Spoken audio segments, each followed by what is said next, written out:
өдрийн мэнд бүгдэнд нь үзэгч сонсогчдоо. За тэгээд манай онтай подкастын маань дараагийн дугаар эхлэхэд бэлэн болсон байна.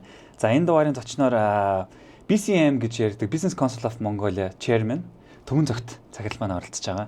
За тэгээд би бас өмнөх албан тушаалууд нь ерөөсөө одоо шууд дурдмааргүй байна. Яг гэвэл энэ дээр бас ярилцах маш олон гой сэдвүүд байгаа учраас тэгээд маш баялаг туршлагатай энэ зочин оролцож байгаа. Бид хоёрын урилгыг хүлээн авч ирсэнд баярлалаа. Баярлалаа. Энэ өдөр ямар нэгэрээ. Тий. За тэгээд хэдүүлээ төвлөрийн эхлээс өмнө ганц юм дурдчихъя. Бидэд Шангрилагийн доотлолт Vault Улаанбаатар баар лаунжаас хүрдэг байгаа. За тэгээд бид эдийг өнөөдөр энэ Чингис Мартини гэдэг мартини коктейлээр дайлж байгаа. За ямар онцлогтой юм бэ гэхээр мэдээж манай хамгийн премиум арх болох Чингис гэдэг архаар хийгдэж байгаа. Base spirit нь. За тэгээд тэрэн дээр нэмдэг нь одоо энэ шигүүдэр бүрээ юм шимийн арх оруулж өгснөөрөө ийм гоё коктейл маань гардаг байгаа. Бид эдийг бас дайлж байгаа шүү. Гурлаа тулаад. Тэгээ. За тэгээ. За гоё аяхтай. За асуучих үү. За. За. Гоё юм шүү. Тийм ээ. Тэгээ та адманаар сонирхож ивэл ийшээ орж ирээд бас гоё. Энэ гоё коктейлийг амсах бүрэн боломжтой шүү. Чингис Мартини. Тий, Чингис Мартини. За түмээ захилаасаа эхлээд хамгийн эхлийн асуулт нь яг одоогийн ер нь хийж байгаа төслүүд ямар төслүүд дээр их цаг зарцуулж байна. За тэгээ яг одоо ямар ажлууд дээр хамгийн их цагаа зарцуулж байна гэдгээс эхлээд ярилцуул яаж нэг гурлаа. За баярлалаа. Энэ камерыг ирье. Тэгээ бас энэ онтай бас подкастад оролцож байгаадаа баяртай байна. Өнөөдөр бол бас Монголын бизнесийн зөвлөлийн өдөртөх зөвлөлийн дараагаар ажиллаж байна. За Монголын бизнесийн зөвлөл бол 150 орчим гишүүнтэй. Монголын одоо томоохон уул уурхай, банк, санхүү, мөн одоо худалдаа олон чиглэлээр ажилладаг компаниудыг нэгтгэж байгаа. Ер нь бол уул уурхайн бүх том компаниуд бол манай гишүүн байгаа. За мөн одоо манай гишүүд нэг 6 дэд ажлын хэсэгт хуваагдаад эрчим хүч, дэд бүтц тэгээд одоо уур амьсгалын өөрчлөлт олон чиглэлээр ингээд татвар, хууль эрх зүйн орчин гэдэг ингээд хуваагдаад ажилладаг байгаа. Ер нь бол бизнесийн орчин боловсронгуй болгох чиглэлээр нэлээд идэвхтэй ажиллаж байна. Дараагийн бас нэг одоо бас хариуцж ажилладаг ажил маань болохоор Төслийн менежментийн институт PMI Монгол дахь салбарын ерөнхийлөгчөөр ажиллаж байна. Өнөөдрийн PMI институт нь бол одоо 1969 онд Америкийн нэгдсэн улсад байгуулагдсан. Төслийн одоо мэрэгсэн менежерүүдийн одоо олон улсын том одоо мэрэгжлийн одоо сүлжээ network гэж тооцогддог. Өнөөдөр бол одоо бараг 700 гаруй мянган гишүүнтэй 250-ад орнд үйл ажиллагаа явуулж байна. Өнөөдөр Монголд бас 250-ад одоо маш идэвхтэй гишүүдтэй төслийн одоо мэрэгсэн одоо мэрэгжилтэн менежер буюу PM Project Management Professional гэж ярьдаг те PMP зэрэгтэй одоо 108 хүн байна. Сая өнгөрсөн 7 хоногт би бас төслийн менежментийнхаа хүрээлэнгийнхаа бас Global Summit гэж жилийн уулзалтанд бас Лос Анжелест ороод ирлээ. 4000 хүн оролцлоо. Маш том сайхан чуулга уулзалтанд орчод ирлээ. За үүнээс гадна бол бас хэд хэдэн олон улсын байгууллагуудад зөвлөх үйлчилгээ үзүүлж байгаа. Консалтингийн үйлчилгээ, Дэлхийн банк, Азийн хөгжлийн банк, заман одоо USAID-ийн төслүүд дээр бас ингээд зөвлөх үйлчилгээ үзүүлэх чиглэлээр ажиллаж бас ер нь бол хөрөнгө оруулалт босгох чиглэлээр бас нэлээд ажиллаж байна да. Вау. За энэ их ажлуудыг амжилтгаад цаг хугацаа амар их орно тий. Тэгэд одоо яг мэдээж хамгийн түрүүнд хэлсэнчлэн Business Council of Mongolia буюу Монголын бизнесийн зөвлөлийн дарга байгаа тий. Тэгэд энэ байгууллага маань одоо ер нь бол 5 гаруй жил болж байгаа тий. 2007 онд байгуулсан. 7 онд байгуулсан чинь буюу 5 байтугай. Таны албан тушаалч чинь өөрөө тэнцээ 15 жил болж байгаа юм байна.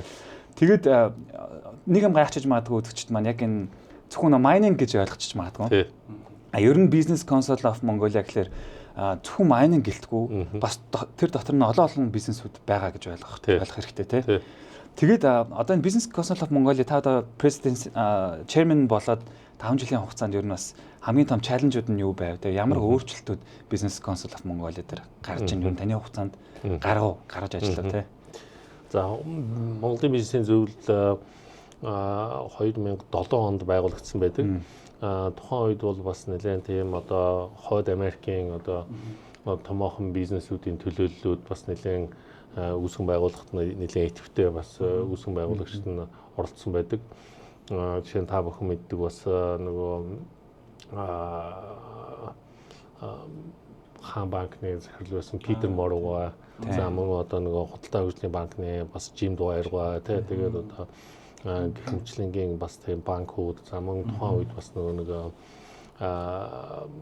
Вагнер гэдэг Caterpillar-ийн Джон Карлсон гоо тэгэл одоо мөн одоо юуны Soco International гэдэг нөгөө газрын төсвөр ажиллаж байсан компаниуд бас нэлээд идэвхтэй энэ бизнесийн зөвлөлийг байгуулж ирсэн. Тэгэхээр өнөөдөр бол бид нар ингээд нэг 150 орчим гишүүнтэй үйл ажиллагаа явуулж байгаа. Яг өөрийн ч хэлсэн бид нар бол зөвхөн одоо бас буулуурхайн одоо бүх том компаниуд бас манай гишүүд байгаа. Оюут толгой, Rio Tinto, за мөн одоо нөгөө listed компаниуд гэж ярьдаг те.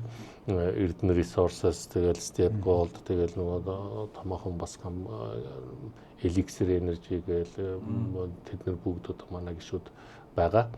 Дээр нь болохоор одоо жишээ нь томоохон одоо банк санхүүгийн байгууллагууд бас юм бол худалдаа хөгжлийн банк байна. Худалдаа хөгжлийн банкны одоо төлөвлөгөө төсвөлийн дарга Randolph Copa-го манай бас өдөр төсвөлийн гишүүн Хас банк байна. За ингээд одоо банкуд байна. За мөн одоо энэ сүүлийн үеийн одоо технологийн салбарын одоо компаниуд бас нэлээд байна. Ялангуяа одоо манай тэмүүлэн захирал байна. Одоо жишээ нь нөгөө Google-ийн хамтарч ажилладаг. За мөн Lendman-ийн уган баяр захирал байна. Гэх мэтлэнгийн ингээд нөгөө банк бус байгууллагууд байна. За мөн одоо нөгөө төрөлдсөн одоо үндэсний группүүдээс Mons Group байна. За мөн манай одоо дэд захирал Явсайхан захирал бол бас нэлээд олон чиглэлээр ажилладаг. Хамгийн сүүлийн одоо томоохон төслүүдийг ярих юм бол одоо Багнуурт ингээд нөгөө 100 мегаваттын бас эрчим хүчний хураагур цэник battery storage-ийн төслүүдийг хэрэгжүүлж байгаа жишээний. За мөн бид нар бас манай бизнесийн зөвлөл зөвхөн одоо бас компаниудаас гадна элчин сайдын яамдууд маш идэвхтэй байдаг. Мөн олон улсын санхүүгийн байгууллагууд, Азийн хөгжлийн банк, Европын зэрэг хөгжлийн банк, IFC гэдэг бүх байгууллагууд бас нэлээд идэвхтэй ажиллаж байна.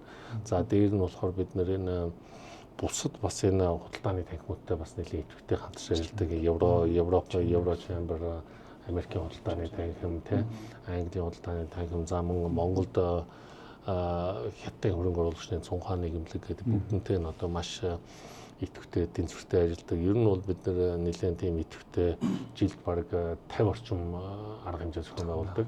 Бараг 7 хоног болгол ямар нэгэн сургалт, семинар, мэдээлэл өгөх, сарын уулзалт гэдэг арга хэмжээнүүдийг зохион байгуулдаг байгаа. Тэгээд ер нь бол манай хаалга нэлээд нээлттэй. Бас манай гишүүн болоход хамгийн гол нь давуу тал нь бол networking хийхтэй түншээ олох мөн одоо гадаадтай холбож өгөх хөрөнгө оруулалт хадах.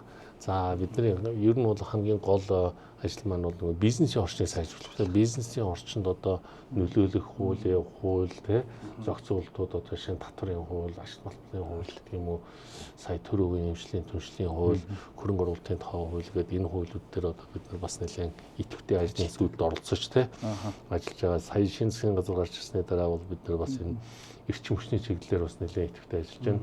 Эрчим хүчний одоо засгийн газрын тэд хорон дээр ажиллаж байна. За мөн одоо бус чиглэлээр нэлээд идэвхтэй ажиллаж байна. Тэгнь цайг бүр сүүлд хамгийн гоё тодтогод хэлчлээ.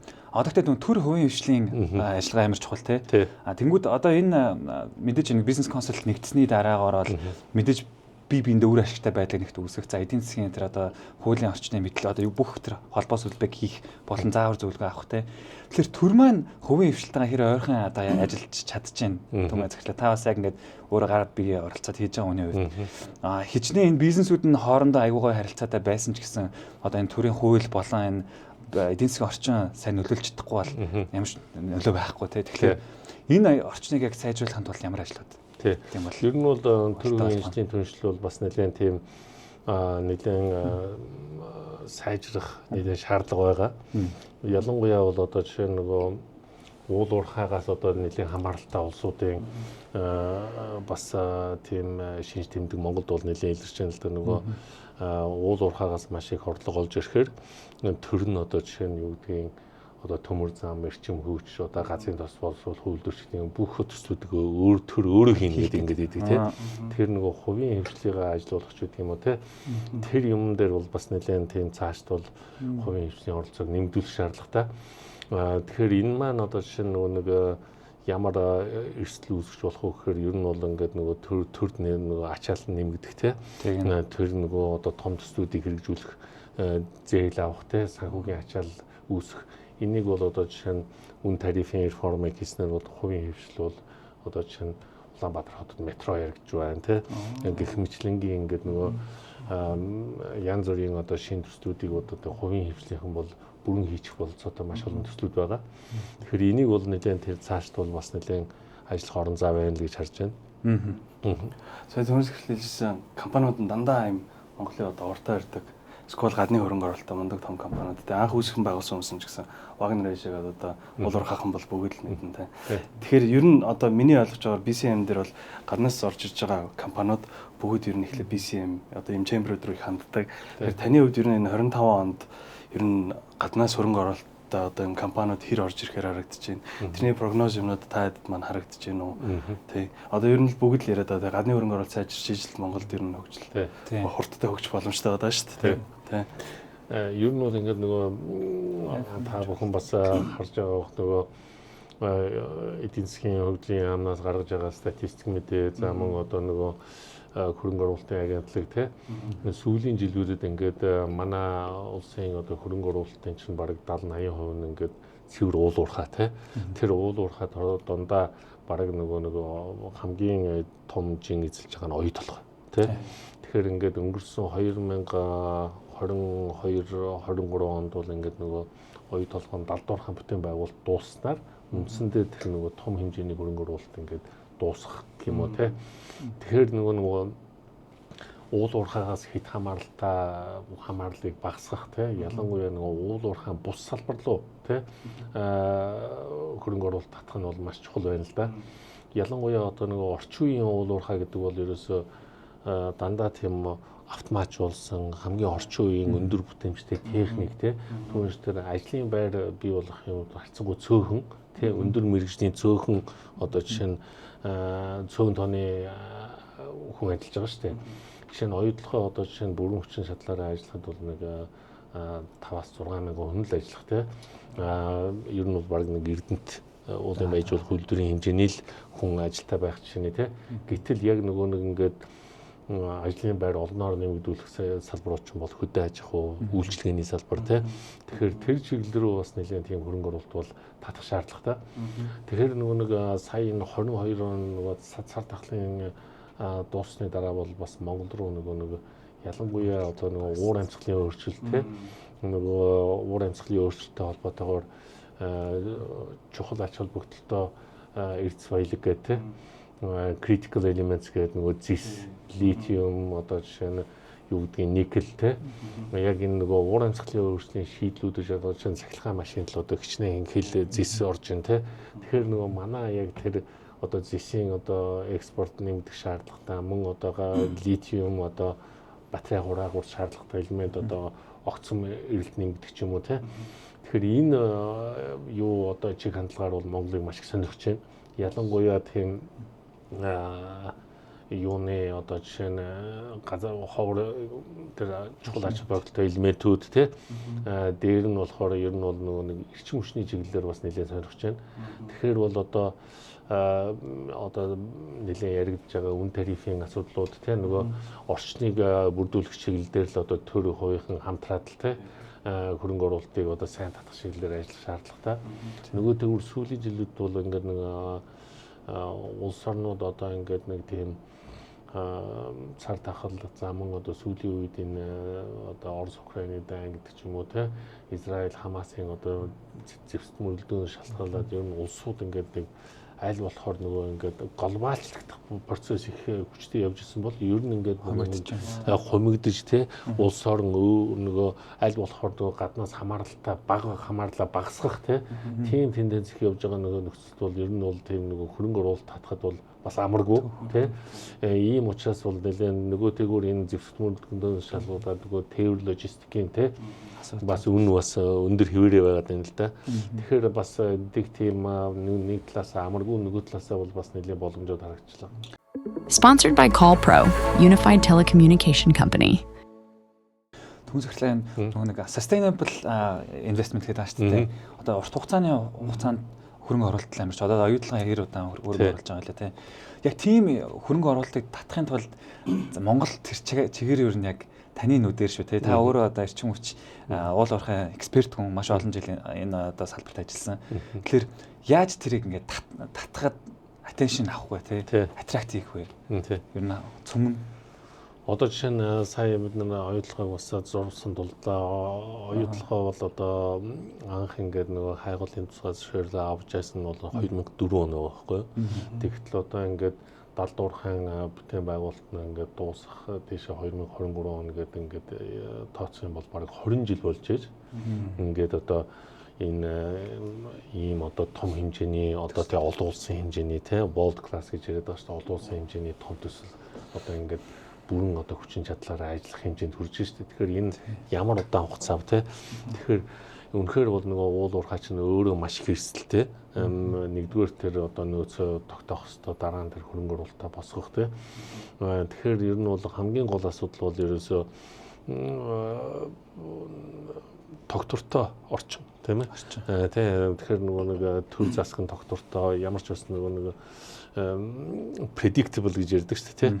Ер нь бол ингээд нөгөө дараачийн одоо улсын их хурл одоо жишээ нь ерөнхийлөгчийн сонгуул болсны дараа одоо энэ Монгол улсын одоо бодлого чих хандлага нь бол өөрчлөгдөхгүй гэсэн тийм одоо итгэл найдвар нэгдүгürt байх хэвээр.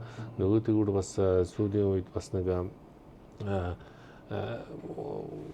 манайхны журн ингээд нэг тенденц нь юу гэхээр ингээд нэг одоо нэг байгалийн нөөц одоо манайх одоо ийм их нүүрстэй зэстэй балттай ч гэх юм уу те баг нөгөө нэг баг баядаг зөвхөн манад байгаа ч юм шиг те яг иймэрхүү бас чих хандлага бас байгаад ах шиг байна. Тэгэхээр тэр бол бас нэлээд тийм тэрийг бас засах хэрэгтэй болов те. Яагаад гэвэл ер нь бол бүх улсууд ер нь бол тийм одоо хөрөнгө оруулалтыг татахын төлөө өрсөлдөж байгаа шүү дээ тий. Одоо хэдүүл яалтж байхгүй эрчим хүч уул орохоор ингээл ороод байна л дээ хүмүүс ихтэй. Тэгэхээр за нэгдүгээр хөрөнгө оруулалт тийм байна. Хоёр дахь юм бол дараагийн трендүүд гарч ирж байгаа. Тренд гэлтгүй угаасаа шаардлага хүн төрөлхтний тий. Одоо renewable energy буюу одоо зэрэг эрчим хүч ялцчихгүй л Монгол улс руу орох ёстой болно. Тэгэхээр ийм уул уурхай дээр түшгэлсэн улс яаж зэрэг эрчим хүч рүү хөрөх үү гэдэг асуулт. Маш сайхан асуулт байна. Ер нь бол энэ дээр бол бас яг манай эрчим хүчний яам одоо дээр ч гэсэн ингээд нэлээд тийм бас ийм бодлогын хувьд бас хуваагдал байна л да. Ялангуяа одоо жишээ нь энэ уул уурхай ялангуяа ийм одоо суур ачаал ингээд тогтмол шаарддаг тий суур горим ингээд шаарддаг ийм салбарт бол ерөөсөө ингээд сэргийгдэх ч юм уу бас тохирохгүй гэсэн бас нэг хэсэг бас экспертүүд ярьж байна.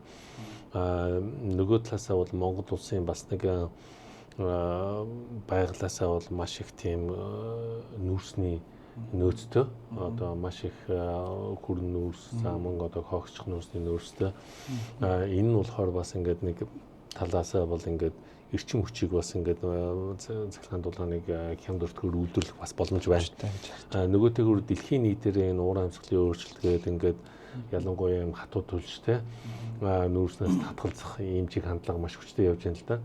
Тэгэхээр ер нь бол одоо жишээ нь ялангуяа Скандинавын орнууд бол те одоо Дани энэ бол бараг 70-80% нь те сэргийгдэгч мөшөөс ингэж хангагддаг ийм одоо шийдлүүдийг яг техникийн шийдэл бүр ингээд сэргийгдэж мөчөр өөрийгөө хангаа явж штэ. Тэгэхээр энэ бол одоо ингээд эргэлт буцдаггүй манайх тэр чиглэл рүү орох хэвээр. Нөгөө тэгвэр яг ингээд нөгөө жишээ нь Улаанбаатар хот Дархан Эрдэнэт аймгийн төвд бол ингээд нөгөө одоо юу гэдгийг цахилгаан дулаан хоссон үйлдвэрлэлтэй тий цахилгаан дулаанаа үйлдвэрлээд ингээд нөгөө төвлөрсөн дулаан хангамжийг ингэж хангадаг ийм системтэй нөхцөлд бас нэг тийм шилжилтийн үе бол явах шаардлагатай. Тэгэхээр сүүлийн үед бол бас яг ингээд нөгөө нэг одоо жишээ нь Богднайр хатар дуусахтал одоо бараг эрчим хүчнийхээ үйлдвэрлэлийн бараг 80% одоо жишээ нь нүүрснээс үйлдвэрлэж байгаа шүү дээ. Тэгэхээр 2060 он гэхэд одоо жишээ нь carbon neutral те нөгөө тийм зорилго тавьсан ажиллаж байгаа шүү дээ. Тэгэхээр одоо жишээ нь манай хөрш Богднайр хатар дуус хүртэл бас ингээд нөгөө энэ одоо баг 30 гаруй жил болох нь шүү дээ. Тэр транзишн те нүүрснээс татгалзах. Тэгэхээр яг тийм одоо бас яг процесс явах нь нөгөө тэгвэр бас сүүлийн үед бас нөгөө нүүрсийг одоо хийж үлэхтэй нүүрсийг одоо ингээд бүрэн одоо шаталттай янз бүрийн одоо нөгөө clean coal гэж яриад байгаа IGCC гэдэг одоо эрчим хүч үйлдвэрлэх технологиуд бас байна л да. Тэгэхээр бас энэ бас нэг тийм шилжилтийн үе бас байх ёстой. Ер нь бол сэргийгдэгч мөрөгөө одоо бас эргэлт буцалд орох ёстой гэсэн байр суурьтай тий. Тэр нь бол шууд ингээд флип хийхгүй шууд ингээд тэрлөө шууд байна гэж байхгүй заавал юм транзишн хослсон ингэж байж байгаа л орох чантай юм байна тий. Юуны одоо яг технологи нэлээд хөгжөөд ирж штэ. Тэгээ сая ярьлаа бүгд уулуурхаа дээр технологи нэлээд хөгжиж байна. Одоо Монголд яг гаднаас орж ирж байгаа яг энэ индустриг бүр ингээд өөрчилж чадах хэмжээний технологиуд ер нь орж ирсэн болов. Орж ирэл ер нь ямархуу технологиуд яг энийг өөрчилж чадах бол гэж та бодож байна. Тийм индустриг гэдэг нь бүр нөө майнингаа ярьж байна. Тийм майнинг тийм. Одоо жишээ нь майнингийг бол одоо оронгоор нь өөрчлөх ер нь эхэлчлээ гэж хараад байна л да. Жишээлбэл ростер одоо нэг удахгүй бараг байхгүй болчихгүй л үү гэж хараад хүмүүс нь ч гэсэн багасж байгаа. Тэгэхээр ер нь өөр ингэж одоо энд ингээд нөлөөлж чадах технологиуд таны бодлоор байгаа болов уу? Ер нь бол одоо оюу толгой бол бас нэлээд ялангуяа энэ нөгөө далдуурхайн хувьд тийм дэлхийн одоо бараг хамгийн одоо world class гэх юм уу да тийм дэлхийн одоо тийм технологиг нэвтрүүлчихэд байгаа шүү дээ нөгөө block caving гэдэг тийм технологиор одоо шинэ 1500 метрийн гүнд одоо төслийн одоо нийт төслийн хугацаанд бараг 200 км тийм түннелийн одоо системийг бий болгох тийм. Тэгээ 2028 онд оюу толгой бол бараг дэлхийн одоо 3 дахь тийм зэс үйлдвэрлэгч болохоор байгаа шүү дээ. Тэгээд ер нь бол одоо бараг далдуурхааг одоо жишээ нь block caving технологиор одоо хамгийн одоо тийм гүнд одоо олборлж байгаа технологиг яг энэ газар дээр нь үзэх гэж бол оюу толгойр бол ихээр болж байгаа байхгүй. Тэгэхээр одоо ийм технологи бол нэвтрээд явж байна. Нөгөө тэгвэр одоо хамгийн технологийн хувьд одоо нэлээд тийм өөрчлөх юм бол одоо нөгөө цахим шилжилт байна л да. Ялангуяа одоо энэ цахилгаан машин за мөн одоо нөгөө нэг энэ уур амьсгалын өөрчлөлт сая чиний те яг энэ нөгөө sustainable гэж яриад байгаа тогтвортой хөгжлийнхаа хувьд бол цахилгаан машин за мөн одоо сэргээгдэгч хүч нарны үсгүүр те тэгээд одоо батарей хураагур те ялангуяа одоо Богднайр хатар улсын засгийн газар бол ерөөсөө энэ цахилгаан машин нарны үсгүүр цахилгаан хураагуурыг бол одоо хамгийн одоо тэргүүний одоо технологи маш их одоо нөгөө технологиг хөгжүүлэхэд ач холбогдол өгнө гэдэг бүр засгийн газрынхаа бодлого сайлгуулчихлаа шүү дээ. Нөгөө тэгвэр энэ бүгдийг одоо жишээ нь яг өөрийн чинь түрүүн хэлсэн тэр ажлын байр одоо илүү нөгөө үр ашигтай болох те цөөн хүнээр яах энд бол нөгөө яхаарахгүй хиймэл оюун ухаан те хиймэл оюун ухаан нөгөө big data те энэ бол маш хүчтэй нөлөөлөх юм л те. Тэгэхээр энэ нэг талаасаа бол ингээд нөгөө нэг ер нь бол одоо ингээд ойрын 5-10 жил бол маш олон одоо мэрэгжилтэн одоо нөгөө нэг юм ур чадварын шаардлага хүртэл өөрчлөгдөн гэдэг байна шүү дээ. Ер нь бол баг нөгөө чат GPT энэ ч бол баг одоо баг тайлан бол баг тий баг бүх юмыг л баг нөгөө AI хий чинь тий репортууд чи бүгдийг бичин за хуулийн одоо нөгөө хуулийн одоо хуультай нийцж гин үү одоо legal review-г бол баг AI хий чинь энэ төр гэдэг байгаа шүү дээ. Тэгэхээр энэ маань маш олон мэргэжлүүдэд бол энэ нөгөө ажлын байр тий ажлын ажиллах хүчний зах зээлд бол нөлөөлөх нь. Тэгэхээр энэ бол нөгөө нэг цахим шилжилт энэ бол ингээд маш хүчтэй одоо нөлөө үзүүлэх юм л дээ. Тэглээ аймаг гой цагт хариулж штэ. Бид нар амар тавчхан асуугаад Монголын одоо потенциал те сэргийгч мөчрөө за дэлхийд яриад яах вэ? Ер нь ингээ Централ Аз одоо Төв Азтай ч юм уу те манай потенциал хэр байх бол ерөн зүгээр ингээд бид транзишнаар яваад яг тийм зорилго тавиул. Ер нь бол манай би одоо яг шууд цэжээр бас буруу хэлээр магадгүй. Ер нь бол Монгол улс чинь нэг 2500 тераватт хүчин чадал сэргийгдэх юм уу ч үйлдвэрлэх боломжтой гэж байгаа шүү дээ. Манай нийт газар нутаг. Тэгэхээр энэ маань бол баг бүгд найрамдах улсын одоо баг 3-2-ыг ханхаарч билүү те. Тийм одоо сэргийгдэх хэрчим хүчний их усүр байх болцоотой. Одоо нар салхи те.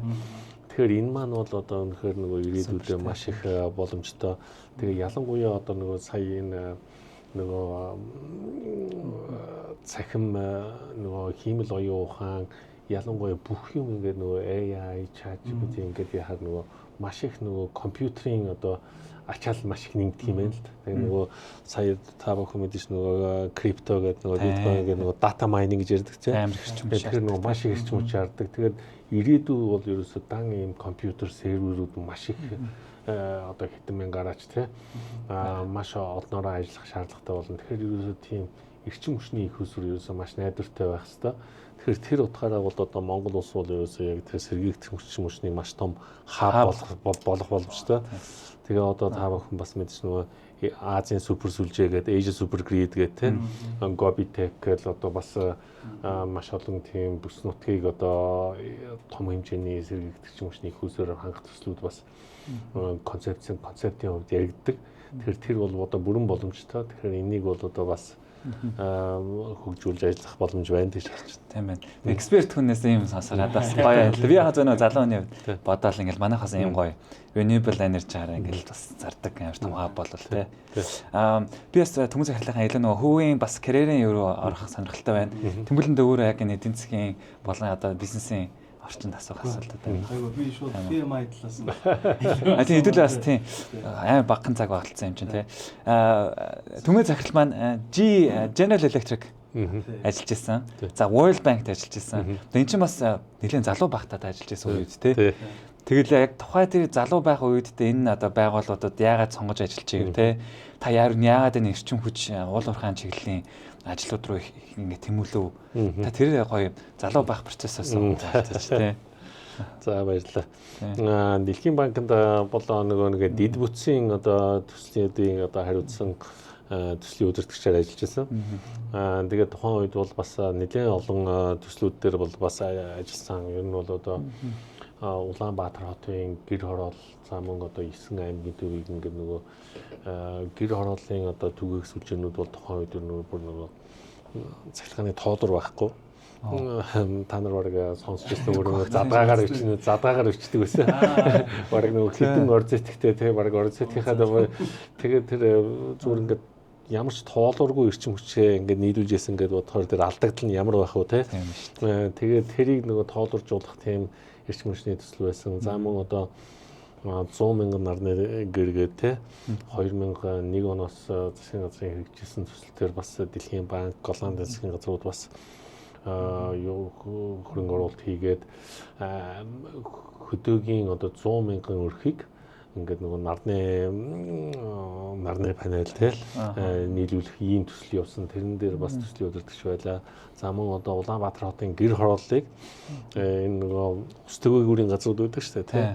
Энийг одоо баг 500 тухайн үед нэг 560-70 одоо гэр хорооллын төвийг өргөсөн. Тэрний талын одоо Дэлхийн банк санхүүжүүлсэн байдаг. Тэрний бас төслийн одоо бас өдөртөгчээр бас ажиллаж байсан. Тэгээд ер нь бол ингээд Дэлхийн банк бол яг энэ ялангуяа дид бүтцтэй тэр чиглэлээр бол нэлээд ажилладаг байсан. За General Electric одоо Америкийн одоо маш том технологийн компани та бүхэн мэднэ бас нөгөө гэрлийн чийдэнг анх зохион бүтээсэн Thomas Edison-ы байгуулсан компани шүү дээ. Тэгэхээр тэр бол одоо бас 130-аад жилийн түүхтэй маш том компани байгаа. 1890 онд байгуулагдчихсан. Ер нь бол одоо жишээ нь General Electric бол ямар том компани, ямар одоо эртний компани уу гэдгийг одоо чинь Нью-Йоркийн хөрөнгийн бирж анх байгуулагдахад анх нөгөө индекс бүрдүүлдэг тий. Индекс бүрдүүлэхэд анхныхын жагсаалтанд байсан компани гэдэг юм дээ. Тэгэхээр тэр бол үнэхээр бас мундаг компани. Тэгэхээр General Electric-ийн одоо бас ажиллаж байгаа хугацаанд бас их гой төслүүд хэрэгжүүлсэн. Ер нь бол Монголын анхны салхин парк салхитгээд Newcom Group-тэй тий. Одоо энэ Төв аймгийн сэргэлийн сумд байгаа шүү дээ. Тэрийг 11 онд эхлүүлээд 13 онд ажилтанд орж ирсэн. За мөн одоо Улаанбаатар төмөр замд энэ хоёр загал гэж ярьдаг.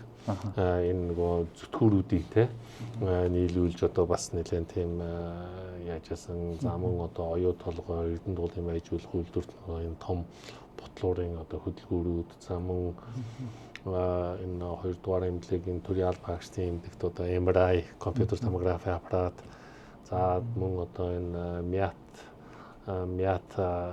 нэлээд тухайн үед бас 767 Boeing шинэ онгоц судалж авчихсан. Тэрний бас хөдөлгөөрийг нийлүүлжсэн чи. General Electric тэрхүү амар том юм биш үү те. Ер нь бол нөгөө нэг энэ Airbus Boeing гэдэг юм уу нөгөө commercial aircraft гэж ярьдаг шүү дээ. Тэр одоо ингээд авахаараа ер нь бол тэр одоо худалдаа авч нэг юм уу нөгөө хөдөлгөөрөө сонгож болдог байхгүй. General Electric байж болно, Pratt & Whitney байж болно, эсвэл Rolls-Royce байж болно те. Тэгээд чи нийлүүлчихсэн. Тийм байна. Тэгээд Түнх захирал ингээд та ингээд ийм одоо энэ сонсоход ингээд амар overwhelm гэдэг чинь те. Ингээд амар том сонсогдож байгаа шүү дээ. Тэгээд хамгийн гол нь үзэгчд амар сонирхолтой байгаа юм. Яаж энэ том төслүүдийг ингэж төслүүд рүү орж ажиллаваа те.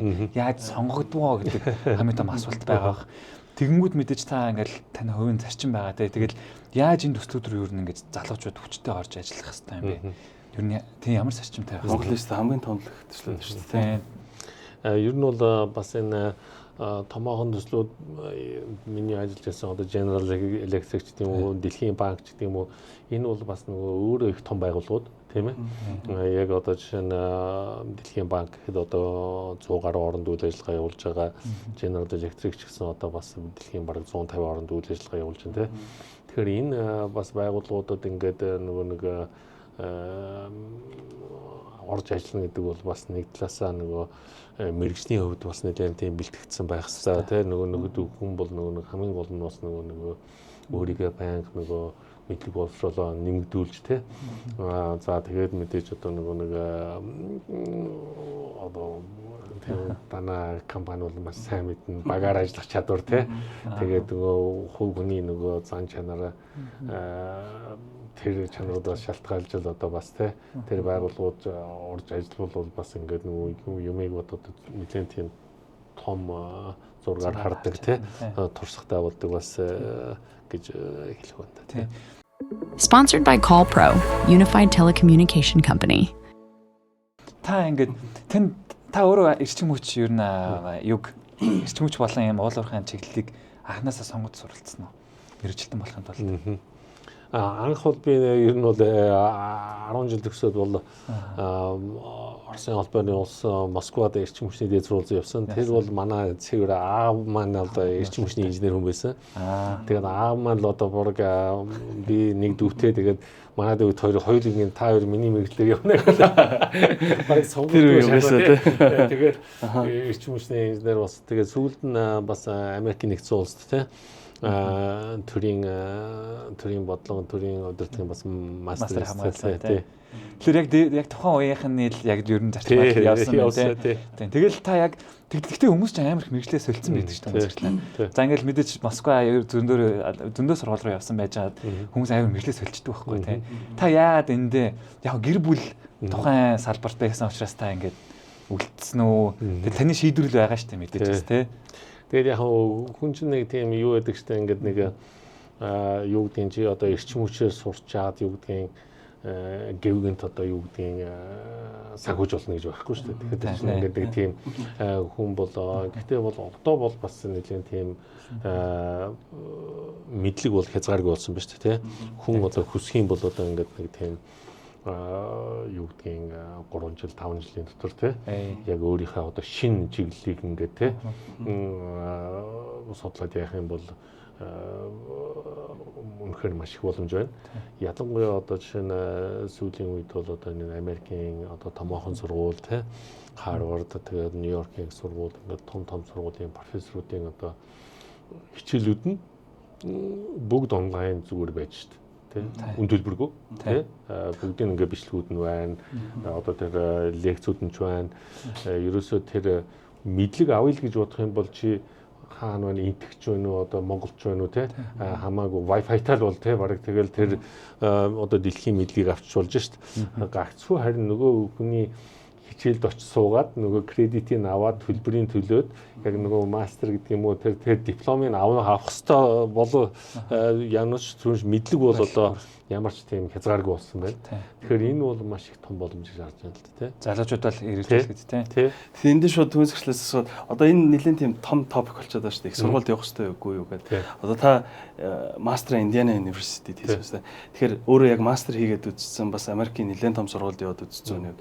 Одоо хэрвээ та хүн зөвлөвөл их сургуульд явах гээд ингээд бас Америкт явна гэж нэлээ. Одоо $100,000 бараг болж байгаа тий. Тэгэхэд тэр мөнгөөрөө зүгээр бизнесээ хийх зөвлөх үү эсвэл их сургуульд явах гэж зөвлөх үү?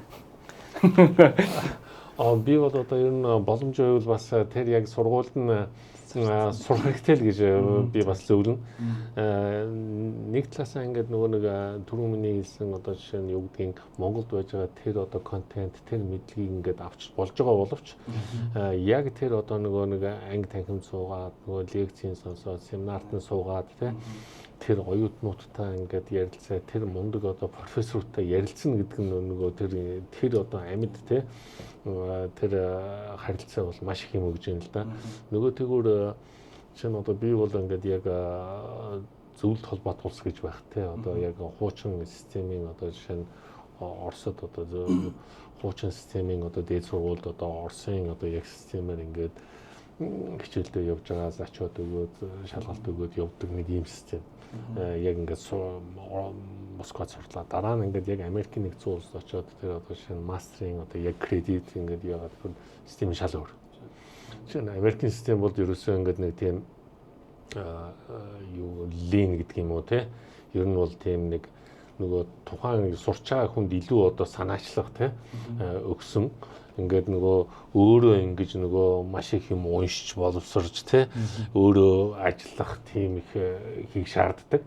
Тэгээд нөгөө ингээд нөгөө юу гэдгийг зүгээр Оросд сурж ах чинь бол одоо ингээд баг явж байгаа л хамгийн сүүлд очиод шалгалтад өгчүүл тэгээ болчдөг тий. Баруун систем чинь бол тийм биш шүү дээ. Ер нь ингээд баг эхний нэг 2-7 оноо л эхний тест, квиз тий. Тэр нь ингээд одоо жишээ нь нийт 100% одоо юу гэдгийг 5-10% тий. Тэр одоо жишээ нь group project 15% ч гэдэг юм уу хамгийн сүүлийн шалгалт баг 15% ч юм уу тийм гэх мэтлэн тэгэхээр тэр чинь ингээд нэг систем нөөрөө шүү дээ. Бүр ингээд эхний өдрөөс эхлээд нэг тийм жигд те ажиллах хэрэгтэй ч юм уу тэгж анзаарсан. Гоё л үзэж байгаа юм шигсэн нөгөө залуучууд бас бодохдоо зүгээр ном нь одоо байсан бүгд онлайн гэдэг юм чинь би ингээд сурч штэ гэхэд их сургуулийн бас миний яг бодчихснаар хамгийн гоё өгчсэн юм тэр мундаг хийгээд үтцсэн багш нартай өдөр болгоо уулзаж те жишээл бизнесээр сурч байхад яг манай бизнесийн багш нар бүгд өөрсдөө бизнес хийгээд үтцсэн хүмүүс дахиад нөгөө network нь хамгийн чухал. Тэгээд дараа нөгөө төгссөний дараа нөгөө alumni те төгсөгчдийн alumni те тэр одоо network чинь маш чухал шүү дээ тийм. Хүн дээр нь асууж бас томьёолчлээс юуг нь асуумар санд. Та хамгийн анх яг хэддээдээ өдөрдох төвшин ажил дээр очиж исэн бай. Ер нь бол одоо Дэлхийн банк дээр төслийн өдөрдөгч гээд яхаар тэр одоо хэд оноо 2011 гэхэр чинь яг уу 96 он гэхэр чи хэд үү 28 систем бо тэ одоо жишээ нь туузад орж ажиллах те яг тийм төвшөнд 28 систем баг. Туузад орж ажиллах хэмжээнд. Өөх амар залах юм шүү дээ. Тийм байна тийм. Юун дээр шууд энэ дээр өргөжлүүлээд асуучвал юун одоо төмөө захирлыг мэдэх бас би нэлээх хүмүүсийг мэднэ л дээ. Тэгэл төмөө захирлгээд ярихаар их тийм мундаг өдөрдөгч гэж одоо лидер талаас нь яриад. Тэгээд сая ингээ ер нь хийсэн ажлуудыг нь ярихаар дандаа амар том газруудад CEO хийсэн те. Миний мэдээ ойдлох бас борд дээр ч гэсэн байсан. Тэгэхээр яг энэ дээр ажиллаад явхад хамгийн гол нь бас лидершип байгаа гэдэг. Энэ дээр өдөрдөгч хүний яг нэг энэ зан чанарууд дээр та яг ямар юм баримталдаг вэ? Ер нь юу баримталдаг вэ? Тэрийг мэдээ. Залуу үед бас илүү хэрэгтэй болов гэж бодож байна. Тийм шүү дээ. Ер нь бол одоо жишээ нь оюу толгой, Эрдэс Монгол гэдэг ингээд томоохон бас компаниуд дээр бас ажиллажлаа. Зүгээр нэгдүгüүрт бол одоо жишээ нь ингээд Эрдэс Монгол дээр бол жишээ нь Монгол Улсын засгийн газрын одоо хамгийн том компани тийм. За оюу толгой дээр гэх юм бол одоо жишээ нь Монгол Улсын засгийн газар гэдэг хувьцаа эзэмшигчдээ төлөвлөж байна тийм. Тэгэхээр нэгдүгüүрт энэ бол яг тухайн хүний одоо жишээ нь мэдлэг, боловсрол, ур чадвар те одоо Монгол улсынхаа төлөөлөх тэр одоо нэр хүнд те байна тийм үү. Мэдлэг чадвар нь одоо жишээнд нөгөө одоо жишээ нь хувьцаа эзэмшигчд одоо хүлээн зөвшөөрөгдөх зүйл байх хэрэгтэй тийм. Тэгэхээр энэ бол бас нэгэн тийм хүлээн зөвшөөрөгдсөн тийм ажил мэргэжлийн туршлагатай. За ер нь бол нэлээд чухал юм бол одоо тухайн хүний одоо зан чанар тийм. Янагуяа сүүлийн үед бол одоо ингээд тийм чухлаар тавьж байгаа ёс зүй шудраг байх тийм интегрити одоо ёс зүй бол маш өндөр байх шаардлагатай. Ер нь бол ингээд нөгөө нэг хувьцаа эзэмшигчийнхаа итгэлийг алдахгүй байх тийм. За мөн одоо тэр компанийнхаа ажлагчид за мөн одоо тэр өөрийнхөө одоо удирдах зүйл мэргэжлийн удирдлагынхаа багийн одоо итгэлийг алдахгүй байх. За мөн одоо тийм ёс зүйтэй байх л одоо маш чухал юм уу. Нөгөөдөг өөрөө үлгэр дуурайл болохын тулд өөрөө бас тэр гүйцэтгэлтэй ажил үйлсэрэл одоо харуулна шүү дээ тийм. Leadership philosophy гэдэг ойлгож болох тийм шүү дээ. Түрүүний нөгөө нэг их сургуулиуд би дахиад нэг зөв сонирхолтой юм ярьж өгөхөд хэдүүлэн энэ яриаг нэг networking чухал одоо тэр профессорууд туршлагаас чухал байгаа тийм. Хамгийн том дахиад нэг зүйл нь database байгаа. Тийм шүү дээ. Тэр database-ыг аль болох удаан ашиглана төдий чинээ нөгөө хүнд амар ашигтай байна гинэ. Би яг нэг оюутан багтаа нэг залуу таам сурж хаад нөгөө нэг дундаа gap year аваад ажиллаад сураал гэдэг байсан байхгүй. Яг нь тухайн ажил нь бас тэр юу шаардахгүй шүү дээ тий. Тэнгүүд яаж байгаа юм бэ гэсэн чинь нэгт networking тэр сургуультай байгаагаараа нөгөө network нь удаан хадгалагдаад яваад байна. Хоёрт нь би багш нартайгаа илүү ойрхон байна. Гуравт нь би сургуулийнхаа database-ыг тул ашиглаж байгаа гэж байгаа байхгүй. Тэр том database чинь нөгөө нэг сургуулиас гарч чаар нэвтэрч болохгүй нэг юм материалууд байдаг шүү дээ. Тэр материалуудаар одоо сургуулиудад агиух байдаг юм билээ. Тэр бас амар гоё чадвар. Тэгэхээр айл болох одоо сургуулаа газ төгсөх биш те. Сургуулаа бүр удаашуулж байгаа юм нэг онцлог бас байгаад байгаа те. Хоёрт нь бас дахиад нэг хэлэх гэсэн сая тусгай бишээ. Ерөнхий чадвар болон тусгай ур чадваруудыг яриад байгаа. Ярьлаа та хоёр маань. Тэгээд төмөө захирал маань илүү онцолж байгаа нь ерөнхий ур чадварууд хүмүүс илүү анхаарч ажиллавал илүү сайн байна гэдэг ярьж нөө soft skill гэдэг байгаа шүү дээ. Та хэллээ шүү дээ сая hard skills-ыг одоо мэдлэг abundant буюу хаач хамаагүй байна. Хүссэн юм тайпад судалж болж байна. Тэр мэдлгүүдийг авч олсон ч гэсэн нөгөө нэг ашиглах практикал юмнууд хүн өөрийнх нь зан чанараас шалтгаалаад үүсчихэж байгаа байхгүй тий. Хүндээ нээлттэй байх хэрэгтэй байна. Багаар ажиллах чадвартай байх хэрэгтэй. Тэгжиж нөгөөдгөө ашиглана тий. Танд энэ одоо soft skill болон юм hard skill дээр ер нь баримтлаг чадвар мэдээж одоо энэ одоо project management институт дээр бас та президент дээр ажиллаж байгаа хүний хувьд бас энэ скиллүүд хэрэг одоо одоо тухайн хүний прожект хийхэд нь ордог вэ? Одоо ур чадварын хувьд хичээлэр ч юм уу те ямар нэгэн байдлаар. Тэгэхээр энэ бол үнэхээр одоо яриан байхгүй одоо Монголын магадгүй одоо хамгийн ингээд тулцсан асуудал тий. Та бүхэн ингээд анзаарах юм бол ингээд манай ингээд нэг энэ хэрэгжиж байгаа төслүүдийг ингээд харахаар асуудал нь санхүүжилттэй биш. Тэр нөгөө нэг төслийг хэрэгжүүлэх чадвар, ур чадвар нь байхгүй байгаад байгаа байхгүй тий. Тий. Жишээ нь одоо бид нар одоо жишээ нь агарын бохирдол гэж ярьж байна, энэ замын төгжрээ гэж ярьж байна. Гэтэл ингээд нөгөө маш олон ингээд нөгөө одоо жишээ нь Улаанбаатар хотын удирдлага ингээд ярьж байгаа нэг маш олон тээзрүүд хийгдчихсэн. Ажил хэрэг болж чаддаг.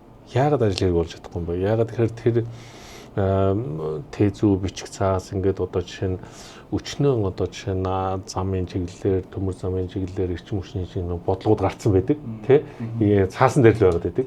Тэгэхээр энэ маань ингээд нөгөө яг ингээд очиод үзэхээр нэг тодорхой хэмжээний судалгаа тээзүү хийцэн ашигтай юу гэдэг нь ингээд гараад ирсэн. Тэгэхээр тэрийг хэрэгжүүлж чадахгүй байна гэдэг чинь ерөөсөө л нэг ур чадвар тий. Нэг талаасаа яг нөгөө ингээд цаасан дээр ингээд юу гэдгийг тоогоор ингээд үр ашгийг гаргаад ирсэн боловч нөгөө soft skill communication хийж чадахгүй тэрийг ингээд хүргэж чадахгүй ингээд нөгөө нэг ингээд олон нийслэл хүргэж чадахгүй байгаад байна л та. Тэгээд нөгөө тэгүр яг ингээд нөгөө нэг сүүлийн үед ч одоо нөгөө хандлага тий ерөөсө хамгийн одоо том менежерүүдийн одоо том CEO, том удирдагчдын хүсэж байгаа юм бол ерөөсөө л хандлага. Тухайн хүний хандлага л зөв тий. Ингээд яг өөрийн чиглэсэн шин одоо мэдгүй одоо салбар чиглэл байлаа гэхэд тэрийг ерөөсөө сурыг мэдий гэсэн ийм одоо хандлагатай байх юм бол тэр хүнийг одоо ерөөсөө ямар ч ажил дээр тавьж болно.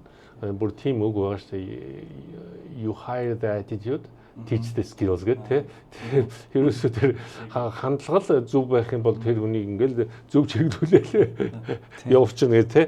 Тэр хаан банкны CEO-тай ярьж хат нөө ажлын ярилцлаганд тэрэ тань дээр ингээд ороод уулздаг бол тань мэдээж өдрлөгийн багтны орчин хүмүүс л уулзах чаа. Тэгвэл мэдээж тэр хүмүүсийн нөө hard skills нь бол байгаа ойлгомжтой зүйл тий. Тэгэл өөрийгөө танилцуулж чадахгүй бол онж байгаа байхгүй юу гэж тий. Powered by Mongolia Talent Network. We focus on you. Тэгээд Монголд сая манай компанид PMI-аар яг төгссөн хүн орж ирээд ажиллаа гэсэн чинь бүр шал өөр. Тэгээ энэ бол үнэндээ мэдгэдэггүйц өөр байсан л да. Тэгэхээр одоо би бол өөрөө яг PMI-аар явсан хүмүүс яг ямархуу даваа талуудыг авч яах гэдэг бол харчиж байгаа. Одоо үзэгч нар бас мэдэхгүй байгаа та. Нэг товчхон бас яг PMI-д явсан хүмүүсийн ялгааг нэг хэлээд өгвөл project management гэдээ яриад байдаг. Тэгээд хүмүүс бол нэг юм инженеэр бодолоо энэ project ер нь юу ч байсан ажлын юу ч байсан project гэж болохоор төслөөр харж болно. Тэрний яг менежментийг хийж байгаа нь бүр шал өөр болд юм байна гэж харсан. Тэгэхээр тэрэн дээр таас жоохоо яаж өөр болоод байна гэж. Яаж өөр болоод байна. Тэгэхээр нөгөө сая бол би бас ингээд нөгөө Лос Анжелес болсон Global Summit бас ингээд орлоо. Тэр ер нь бол ингээд нөгөө нэг төслийн менежмент гэдэг бол ерөөсөө л яг энэ хүн төрөлхтөн үүснээс хойш л тий төсөлөө гэдэг юм явж эхэлсэн тий. Тэгэхээр нөгөө ингээд эргээд ингээ харах юм бол одоо хүн төрөлхтнийг одоо томоохон одоо дэвшил авчирсан одоо том төслүүдийг бас ярьж байна л да. Одоо жишээ нь трансатлантик кабель ч гэдэг юм уу тий. Эсвэл одоо Панамын сувгч гэдэг юм уу. Эсвэл одоо бүр эртний гэх юм бол одоо пирамид ч гэсэн одоо төсөл тий. Тэгэхээр энэ чинь бол нөгөөтэйгөр одоо жишээ нь өнөөдөр бид нар энэ тэгт одоо жишээ нь дарж илийн энтер гэл ингээл энэ цайны одоо Цейлон гэл гэтэл тэр маань бол одоо жишээ нь англи хүн тий. Роберт Форчун гэдэг хүн тэр цайг одоо жишээ нь тэр энэ тэгт ургуулахын тулд Хятадаас одоо хамааралгүй байхын тулд Хятадын одоо Фужиан Юнанаас тий тэр бүх цайг одоо авчирч тэр Цейлонд ургуулсан байгаа шүү дээ. Тэгэхээр тэр одоо хилэн 10 жил тийм ажил хийсэн байх жишээ. Гэхмэчлэнгийн ингээд энэ нөгөө хүн төрөлхтний түүх маань өөрөө төслийн менежмент байгаа байхгүй. Тэгэхээр төслийн менежментийн одоо манай институтэд нэгдэхийн одоо гол давуу тал нь юу вэ нөхөр? Ерөөсөө ингээд төслийн менежменттэй холбоотой төслийг яаж одоо цаг хугацаанд нь төсөвт нь чанартай тий хийх үү гэдгийг л одоо заадаг. тий. Тэгэхээр одоо ерөөсөө хамгийн одоо энгийн нөгөө нэг хуваар тий schedule-ing хийхээс ихсэл тий нөөцөө тодорхойлно ямар ур чадвартай хүн байх уу тий. Тэгээд одоо орчин үед бол ерөөсөө нөгөө нэг төслийн менежментийн одоо тэр програм хангамж тий энэ бүх юмуд маш өндөр түвшинд гарсан байна л да. Одоо жишээ нь Microsoft-ийн Copilot тэгээд одоо OnePlan гэл тий маш олон тийм нөгөө нэг вендорууд бий болсон байна. Нөгөө тэгвэр тэр одоо жишээ нь за мөн одоо PMI хамгийн сүүлд нөгөө Next гэдэг одоо бүр стратеги гаргасан байгаа. Тэрэнд ороо дотроо нөгөө Infinity гэдэг тий бас ингээд цоошин ингээд бүтээгдэхүүнийг гаргасан байгаа. Тэгээд манай Монголын одоо жишээ нь PMP зэрэгтэй маш мундаг одоо ажиллаж байгаа залуучууд бол маш их байна шүү дээ. Одоо номын констракшны одоо бас барилгын одоо инженеринг хариуцдаг байсан наран чанга гэх залуу байна. Одоо жишээ нь бүх одоо номынгийн одоо бас сүүлийн барилгуудыг бүр ингээд schedule-ийн бүх юм яг энэ PMI-ийн одоо зарчмаар хийжсэн. Заавал манай одоо манай бичгийн дараагаас Тэмүүл одоо жишээ нь Хаан банкны одоо нөгөө Agile гэдэг тий Хаан банкны бүх салбарууд нөгөө нэг Agile PMI-ийг нэвтрүүлжсэн. За мөн одоо energy resource дээр ажиллаж байгаа. Ингээд юу апуу дээр ажиллаж байгаа. Тэгээд ерөөсөө оюу толгой дээр манай залуучууд бас зөндөө байна. Ерөөсөө team энэ комплекс томоохон тий яг ингээд процесс шаардсан төслүүд дээр одоо дан PMI PMP зэрэгтэй ингээд PMI-ийн одоо Agile Scrum гэдэг ингээд нөгөө зэргүүдийг авсан хүмүүс бол үнэхээр давуу талтай. Nice. Нөгөө төсвөн байсан ч гэсэн ажиллах хүчин байхгүй байсан гэдэг таад манаас энэ дээр амар том юу хөрмөмрөө гэж байгаа юм. Тэгээд тийм том та хэлдэг том хэмжээний төслүүд за том ч гэлтгүй ер нь ийм чанартай хэмжээний төслүүдийг хөдөлгөж байгаа шүү дээ. Тэр хөдөлгөх PMP зэрэг аваагүйгээс өмнө тулгарч ирсэн асуудал нь юу байгаа тухайн хүмүүст? Одоо тухайн менежерүүд ч юм уу те хугацаа юм билээ. Тэгэхээр ерөөсөө хугацаа юм билээ. Нөгөө яаж их хаана юунаас ихэхгүй те тэгээд чи нөгөө нэг одоо та бүхэн мэднэ нөгөө PMBOK гэдэг project management body of knowledge гэдэг одоо 7 гэдэг хамгийн сүүлийнх нь одоо гарцсан байгаа. Ерөөсөө тэр үнцэн те одоо хэрэглэгч үйлчлэх одоо ерөөсөө тэр гол зарчмуудыг ингээд заасан байдаг. Яг одоо жишээ нь төслийн менежментийнхаа одоо ер нь бол шинжлэх ухаан шүү дээ. Шинжлэх ухааны хувьд те тэр одоо гарын авлага дээр тэгэхээр ер нь бол одоо залуучууд бол бүгд л одоо жишээ нь энэ төслийн менежментийг нэлээд ойлгож судалж те ер нь бол айл гэр дотор ч гэсэн бүхэл юм төс шүү дээ тий. Хүүхд төрөлтөөс шүү дээ. Ааха. Юун дээр одоо ер нь network нь хэдэн болж байгаа. Бас нэлээд сайн alumni юугаа тий. Түмээс амар ингэ нэрлж мэдчихэж шүү. Тинчээ. Одоо манайх яг одоо 260-аад гишүүнтэй байгаа. Ер нь одоо манай жилийн одоо annual conference жилийн шуулуулалт бол өнгөрсөн жил бол баг 7-800 хүн ордог шүү дээ. Тэгэхээр энэ жилийн бас та бүхэнд бас жижигхэн сурчлагаа явахад энэ жил манай 10 сарын 12-нд манай PMI Mongolia chapter-ийн одоо 10 жилийн явуулна. За 10 сарын 12-нд бол манай чуулга уулзалт болно. Олон улсын чуулга уулзалт. Тэрэнд бас оролцохыг урьж байна. Манай PMI олон улсын байгууллагын өдөр төсвөлийн дарга за мөн одоо гүйцэтгэх захирлууд нэрнэ. За мөн Аз номхон далайн одоо хариуцсан бас захирлууд ирэхээр байгаа. Тэгэхээр тэнд бас оролцвол бас маш их мэдээлэл авч те хүмүүстэй танилцж маш их төслийн менежментийн чиг хандлагын талаар бас сонсох болцоотой. Юу project manager гэдэг албан тушаал дээр байгаа мөртлөө тэгэл өөрөө project manager-гээ бодсон хүмүүс их байд юм байна гэдгийг бас харсан. Амар энгийн юм шиг мөртлөө тэр яг тийм хүмүүс байвал бас PMP яваараа гэж би бол зөвлөх юм билээ шүү.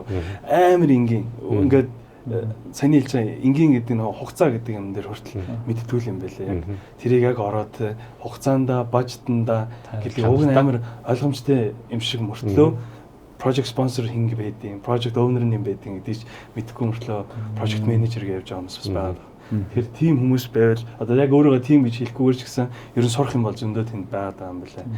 Тэгээ заавал бас project manager байх шаардлагагүй. Өөр албан тушаал дээр ч гэсэн project-ууд байдаг, санхүүдөр хүртэл project байдаг болохоор. Би амар баг спонсор шиг явах гэдэг. Тэгээ зүгээр яг өөрөө нүдэрээ яг харсан байхгүй. Ингээд 3 project manager сууж хахад яг PMP-тэй хүн бол тэр дундаас ингээд шууд гарч ирж илээ. Тэр нь заавал нэг юм терэм яриад байгаа биш. Зүгээр бил дээр. Яг бил дээр. Тэр гүйцэтгэлээр. Тийм гүйцэтгэлүүд үүдэг. Бэлтүүд дандаа яг яс оноол явж байгаа. Тийм ээ. Эхлээ харахад төлөвлөгөө жоохон урт юм шиг. Нөгөө хэд нь бол бараг өдрийн дотор хийчихээд юм барьж орж ирэх гээд. Нөгөө хүн бол бараг ингээд 3 сарын ажил шуу гэж орж ирээд. Гэхдээ яг тэрийг барьж гарч ирээл эцсийн дүндээ яг дуусгасан хүн тэр хүн. Нөгөө нэг өдөр гэж ийсэн хүн чинь 5 сар болдог ч юм уу. Тийм бас байдаг юм. Түмэн захирлын одоо PMI президент байгаа тийм. BCM-ийн chairman байгаа. Энэ албан тушаалууд та өөрөө энийг гойрлж ирсэн үү? Эсвэл тань дээр ингэж офер хийж санал тавьж орж ирж ирсэн үү? За ер нь санал тавьж ирсэн. Тэгэл ах тий. Тэгэж. Түмэн захирал хэдэн хүүхэдтэй? 4 хүүхэдтэй. Тий. За одоо хүүхдүүд нь ер нь хэдийн насны залуучууд байгаа? Манай хамгийн том нөхөн тэгээ 3 хүү байна. 2 том нь бол нэлээд томоо дээд сургуулиуд төгсөөд хоёулаа ажиллаж байна. Том хүн маань одоо тусдаа гараад бас хүүхдтэй болоод тий. 2 баг нь болохоор дунд хүн маань бол одоо гадаад гонхог сурч байгаа. Тий хамгийн баг нь одоо 16 жил. Одоо тэр Хонконгд сурж байгаа хүүхдтэй гэж бодож шээ. За тэгээ нэг за яг нэг 20 гарч байгаа залуу тий. Одоо миний хүү ийм юм дээр анхаарч байгаа чи яа ингэж явна шүү гэ та гоё илгэмсэг зөвлөгөө өгвөл яг би нөгөө таныг өөрийнхөө 25 нас дээр зөвлөгөө өг гэж хэлэхээсээ жоохон яагаад байна л та. Илүү нөгөө дотны хүн байвал те та юу гэж бас гоё зөвлөгөө залуучуудаа юуг анхаарч явах хэрэгтэй юм бэ амьдралдаа. Одоо карьертай ч юм уу те. Тэгэхээр бас ер нь бол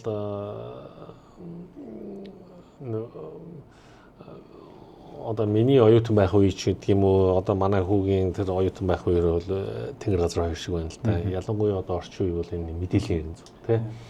Зогсоо зайгүй одоо тэр маш их мэдээлэл дунд байна. Тэгэхээр ингээд нөгөө нэг миний одоо жишээ нь чи энэ чиглэлийг сонгомоор юм уу гэдэг ингэхээр санал бас нийлэхгүй байх жишээ нэ тий. Тэгэхээр ер нь бол ингээд нөгөө нэг хүн нөгөө ингээд нэг өөрийн гэсэн нэг тийм мэдлэг боловсрол те төлөвшөл болоод ирэхээр ингээд нэг тодорхой ингээд нэг өөрийнхөө нөгөө сул давуу талаас шалтгаалаад за энэ л миний чиглэл юм байна гэдэг ингээд ирэх юм шиг байна те. Тэгэхээр би бол одоо ер нь бол нөгөө тухайн хүн өөрийн гэсэн нэг тийм одоо амьдралын хэв маяг те одоо цаг хугацаанд одоо хичээл номоо хийдэг яг цаг хугацаанд одоо нөгөө амралт те ажлаа хичээлээ одоо балансуулдаг яг ийм одоо нөгөө нэг төлөвшил хэв маягтай болох нь чухал юм уу гэж хараад байна л да.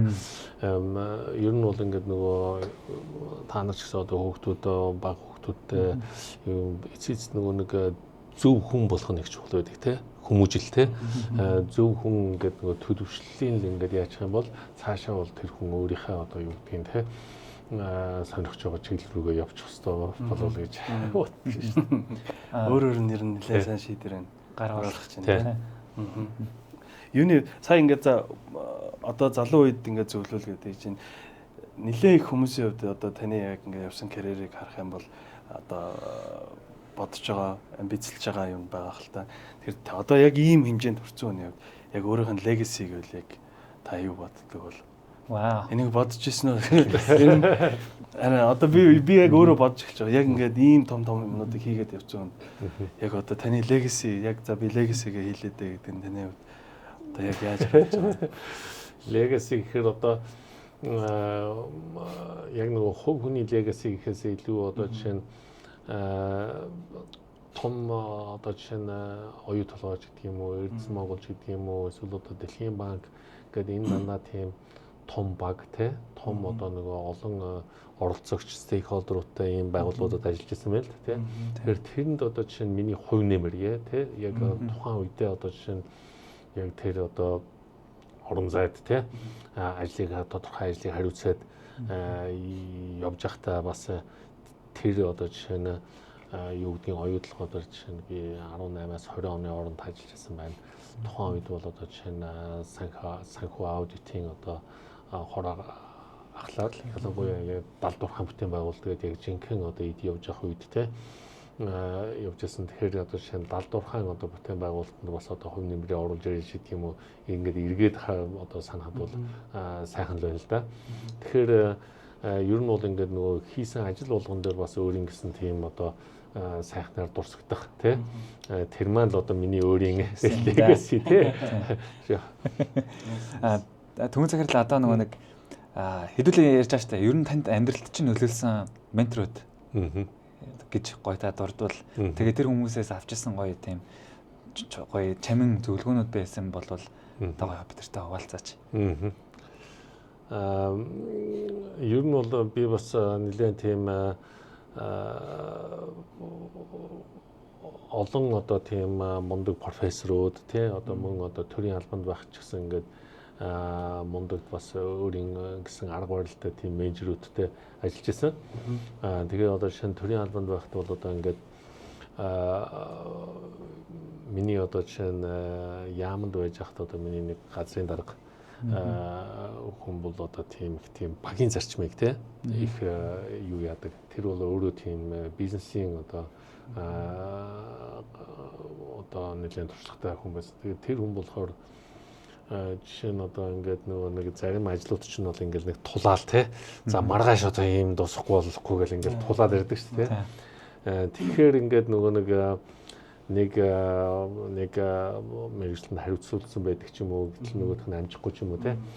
Тэгэхээр юу яадаг манай дээр газрын дарга бол яадаг байсан гэхээр энэ ер нь хэцүү ажил юм шиг байна. Ерөөсөө бүгдээрээ ингээд хамт суугаал одоо энийг л дуусгая тий. Гэт ингээд бүгдийг ингээд нөгөө оролцуулцдаг. Тэгэхээр нөгөө нэг дараагийн удаа юу болох вэ гэхээр нөгөө хүмүүс чинь аль болохоор л хурдан юмаа хийгээл тий. Нөгөө хамтын хариуцлага болчиход шүү дээ тий.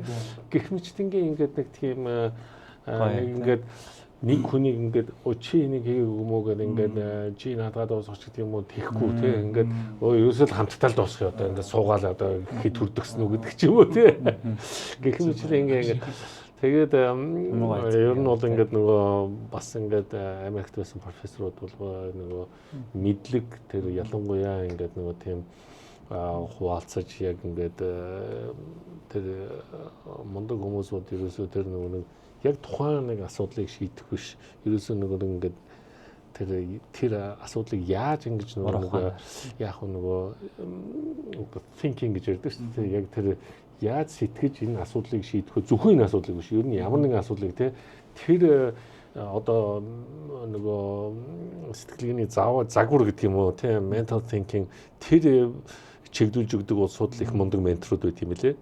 Тэ. Би тэрийн бас ярилцлагаар орж исэн Марк гэдэг одоо CEO байдаг те. MSM-ийн тухайн CEO маань бас ярьж исэн ингээд нөгөө нэг хуучин Германд Mercedes-д ажилладаг байсан юм л да. Тэгж яхад нь ингээд аавынхын дүүнч билүү те. Тэр тосхны нэг хүн ингээд айгүй сайн менторлцсон. Тэгээд одоо хүртэл тэр хүн дээр ингээд байн очиж яадаг юм бэлээ бүр одоо хур ах шиг нь болцсон гэдэг ч юм уу те. Тийм хүмүүс танд байсан уу? Түүний цэглээ. Байна. Тэгээд ер нь бол ингээд нөгөө нэг бас намайг бас анх ингээд төрийн албанд оруулж исэн хүмүүсээс байна. Тэр улсуудын бас нөгөө сэтгэлгээ тий. Яг ингээд нөгөө нэг ястаа нөгөө хизээч очсон одоо бас нэг тийм нөгөө мүлжүрт гэх юм уу үүнхээр одоо бас тийм туршлагатай тийм нөгөө тэр орчин үеийн технологиг мэдгүй ч гэсэн гол зарчмын ингээд тий ерөөсөө ингээд нөгөө яаж энэ асуудлыг шийдэх үү гэдэг тэр сэтгэлгээг зааж өгдөг бас мундаг менторуд бас байна тий. Яа тэр амар чухал тий. Яг энэ нөгөө загас барих арга гэж шүү дээ тий. менти талаас танд байгаа юу? Одоо менторууд зөндөл менти талаас тань дээр байдгүй. Байдаг. Зарим залуучууд ментигийн тэгээд бас зарим хөтөлбөрүүдэд бас менти хийдэг. Ер нь яаж өөртөө орж ирэх вэ? Танаас яг одоо жишээл үзэж байгаа хүмүүс яг өөрөө ингээд нэг нь яг ингээд таны ментороо олгомоор байвал ер нь яаж хандсан дээр вэ? Бараг бодлоо та гэж. Хандаж үрсэ гэдэг. Хандаж болно. LinkedIn-ээр холбогдох юм уу? Тэгээд ингээд ийм зөвлөгөө авмаар байна те. Одоо бол ингээд заавал ингээд одоо энэ чинь нөгөө цахим хүчнөр нөгөө заавал дэрэгдээ заавал уулзж ирч биш те. Янз бүрийн одоо цахим хэлбэрээр ч гэсэн одоо зөвлөгөө аваад те холбогдож болно чөлөөтэй. Nice. Гэтэ хэдүүлээ нэг юм амар онцлох хэрэгтэй. Хоёр талаасаа уулзах хэрэгтэй шүү тийм ээ. Эдэж одоо юуж өөрийгөө бэлдээгүй ээжж та миний одоо ментор болооч гэх нь хайшин тийм ээ. Тэгэхээр заавал зам хоёр талаасаа уулзах хэрэгтэй. Powered by Mongolia Talent Network, we focus on you. За түрүүн ярьсанчлаа манайх подкаст маань хоёр дахь хэсэг рүү орж байгаа. Тэр хэсэг маань битэрийн бас хэлэх дуртай work life integration гэдэг хэсэг байгаа хүмүүс хэллээ. Тэгээ тэр нь яаж байгаа гэхээр ер нь зөвхөн өөрийгөө цэнгэлдэг. Тэгээд тэр цэнгэлтүүдийг та хаанаас авч ийна? Яаж ер нь энэ work life balance биш бүр яг интеграцч энэ одоо өөрийгөө тийчих вэ? Ер нь бол бас энэ орчин үе бол нэлээд тийм стресстэй тий ялангуяа одоо жишээ нь орчны доройтол тэгэл одоо энэ төгжрээ тий энэ ингээд энэ маш их юм цахим мэдээлэл замун одоо энэ ажлын ачаал тий энэ бол өнөхөр одоо тийм ажил амралтаа бас нөгөө зохицуулах тий яг юм баланслах энэ бол маш чухал. Тэгэхээр миний хувьд бол зүгээр ер нь бол ингээд аль болохоор ингээд нөгөө хүн яг нөгөө хийж байгаа ажлаа ингээд одоо тэр төрлөө өөрчлөхөөр амралт болдог штэ. Тийм одоо ингээд байн компьютер ингээд репорт одоо юм зүрх ингээд юм уншиж исэн бол жоохон биеийн тамир хийгээд хөлсөө гаргаад эсвэл жоохон юм уншаад эсвэл агаарт гарах те. Ингэснээр бол бас нэлээд тийм одоо стрессээ тайлдаг байгаа. Ер нь бол гэрийнхэнтэйгээ ер нь бол ингээд нөгөө амьд харилцаа тий одоо хасны сайдаа нэг сайхан гэрийнхэнтэйгээ хоол хийж идэх ч юм уу тий агаарт гарах тий ер нь бол энэ тийм одоо тэр орчинд бол их сайхан ачаал тайлдаг юм уу гэж хардаг. Тэгээд ер нь бол 100 гэлтгүй ер нь ингээд хасны сайдаа аль болохоор аль нэг өдөр нь одоо агаарт гарах те хэдэн цаг алхах явах сайхан байдаг. За мөн одоо жимд нэг одоо дор хаяж нэг одоо 7 хоногт 2 удаа ч юм уу нэг гүүгээд хөлсөө гаргаад те ингэх нь бол бас их ачаал тайлдаг юм шиг санагдав те. Таны хобби сая ер нь салхинд гарах гэдэг үү те. Америкт ирсэн оюутан стейк шаарддаг. Талархаад байх те. Маш шаарч байсан те. Нэр саяных сонирхолтой шүү. Таны яг дуртай стейк юу вэ? Та одоо яг өөрөө шарахаараа те ямараар болгож идтээ. Медиа те. Ер нь одоо яг хобби талаас танд өөр юу байгаа юу? Одоо спорт талын ч юм уу эсвэл ер нь бол хайкинг тэгээд ном нэлээд унших дуртай. Өөр бол нэг хайхтар хобби бас айгүй. Сүүлийн үед ямар номнууд уншиж байгаа цагтлаа?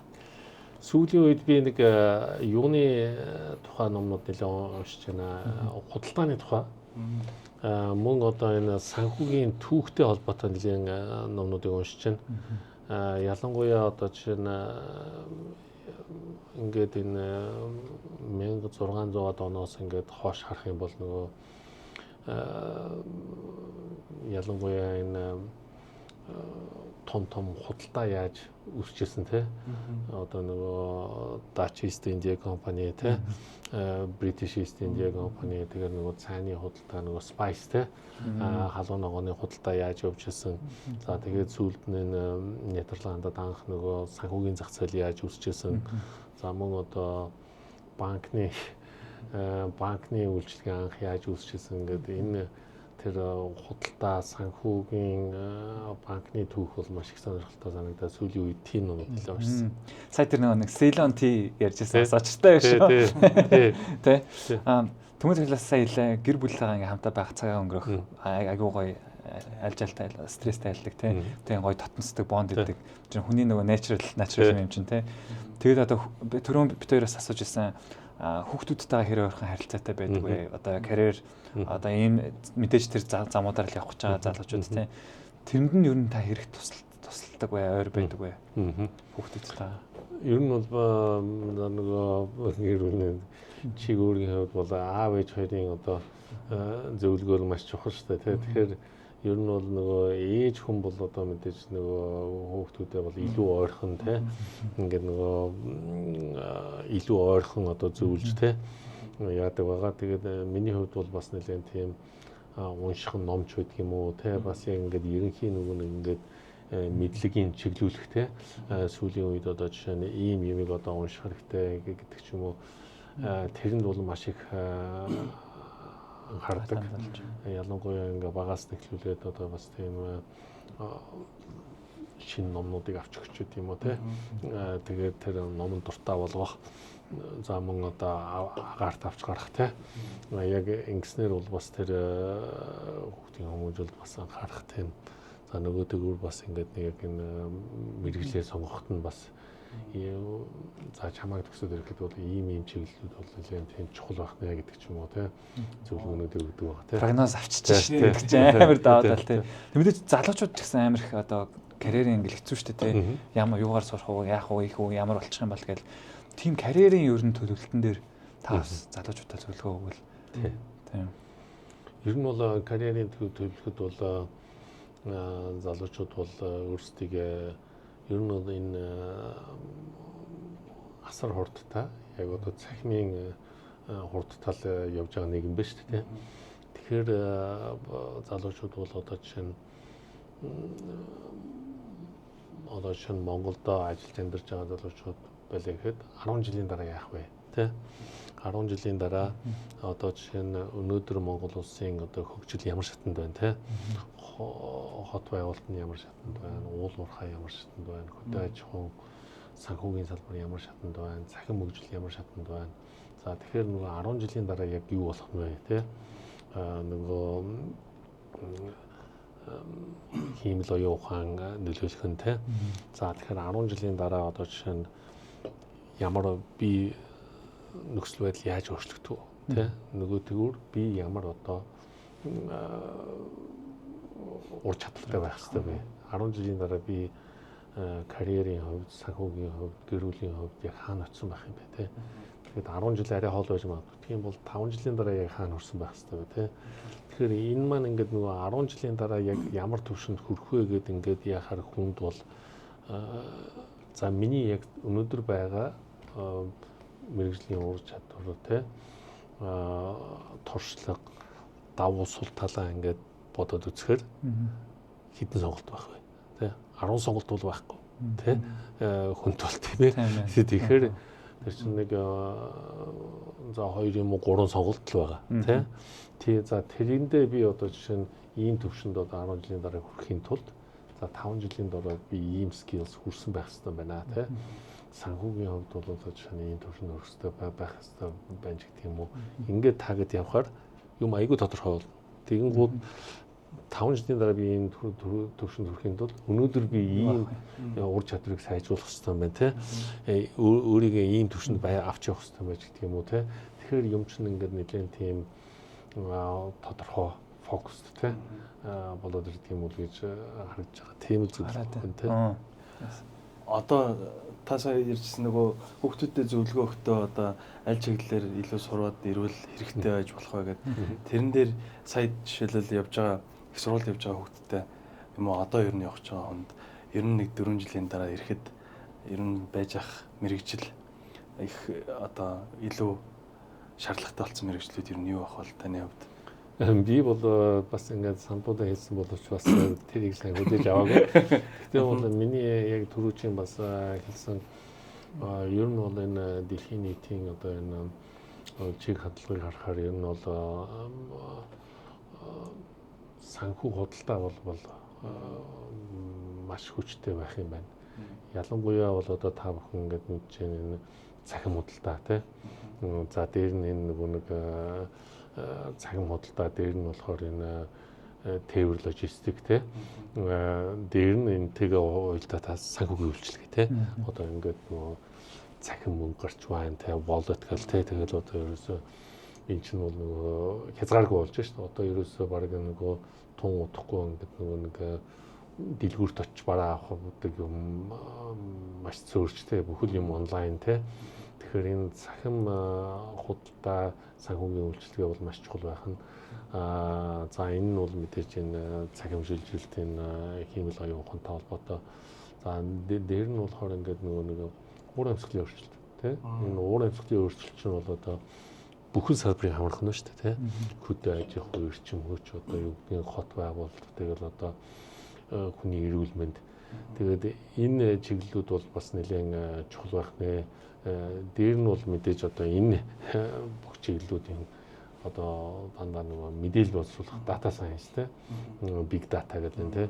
Тэгэхээр ийм чиглэлүүд одоо бас нэлээд чухал байх нэ гэдэг яасан манай дунд хүү бол яг нэг санал хийхгүй. Ямар мэрэгчлэр ярьсаглаа? Олон харилцаа те. Окей. Зөв. Буцаад юу л одоо personal гэж хувийн одоо энэ work life balance дээр энэ их том албан тушаалаа тагшаа дээрээс нь 4-4 хүүхэд ингээд өсгөнө гэдэг тэгэхээр яг арын албыг хэн дэмжиж байна одоо хэн танд ингээд ингэж гоё явах боломжийг олгоо тийм. За мэдээж одоо нэг амжилттай ингээд доктортой ажиллахад бол хамгийн гол одоо ард тал гэдэг бол мэдээж хүний хань тийм миний их одоо байгаль олон улсын бас энэ байгаль орчны хамгаалах байгууллагад ажилладаг. Одоо Nature Conservancy гэдэг тэр хүн бол миний одоо хамгийн том ард тал. Тэгээ одоо мэдээж бас яг энэ хүүхдүүдийг одоо баг багт тий харж өгч байдаг юм уу одоо ээж аав нар тий эдгээр ч бол одоо нөгөө ажиллаж амьдрах ажиллах тэр ажилдаа төвлөрөх тэр боломжийг хангаж өгч штэ тий тэр бас маш том үүрэг гүйцэтгэсэн гэж хардаг. Тэгээд одоо мэдээж найз нөхөд тий байнга одоо урам хайрладаг одоо дэмждэг найз нөхөд менторууд тийм одоо бас үүрэг их байсан юм болов. Окей. Юу одоо яг ингэ явахад зөндөө юм амжилтын юмнууд ирлээ шүү дээ. Таны яг юм онжсэн үе байдаг уу? Зөндөл байгаа. Гэхдээ яг тэр дотор ингээд бүр шууд асуухад зааста ер нь нэг юм онж үзсэн эрэгтэй хүн одоо илүү өвчтэй байдаг гэж ярьдаг шүү дээ. Тэр шиг ер нь та нэг тийм онолд орж үзчихсэн үү? Яг нь ер нь бол ингээд нэг одоо бүх юм одоо бас санснаар бүтэхгүй тий. Тэгэхээр ингээд нэг хүсчээсэн одоо үр дүнд хүрэхгүй байх тэр асуудлууд бол бас байнга тохиолдож шүү дээ тий. Тэгэхээр энэ юу гэдгийг ийм байх хэрэгтэй байсан юм ийм төвшөнд тий. Тэгэхээр тэр маань одоо ингээд нэг байнга л одоо тохиолж яадаг тэр бол бас нэг ингээд нөгөө амьдралын бас нэг хэсэг юм уу да тий. Тэгэхээр эн чинь нөгөө нэг тим нөгөө нэг ингээд одоо нөгөө нэг байнга амжилт гаргаж байгаагүй одоо үеуд чинь өөрийн чинь одоо бас илүү одоо туршлагач болж тий ирэлж тий илүү одоо сайн ажиллах хичээх тий ийм урмыг харилж ирсэн болов уу гэж харддаг шүү дээ. Яг нэг юм юу болоо шээ. Яг нэг тийм унжсэн юу. Сайн санаад байхгүй байна уу? Маргааш хоолоо яана гэж боддог ч юм уу. Тийм үе байсан болоо. Тэгээд яг нөгөө нэг одоо чинь тэр Америкийн одоо чинь General Electric компанид бол одоо ингээд нөгөө бүх юм ингээд нөгөө тоног төхөөрөмж борлуулахад ингээд бас яг ингээд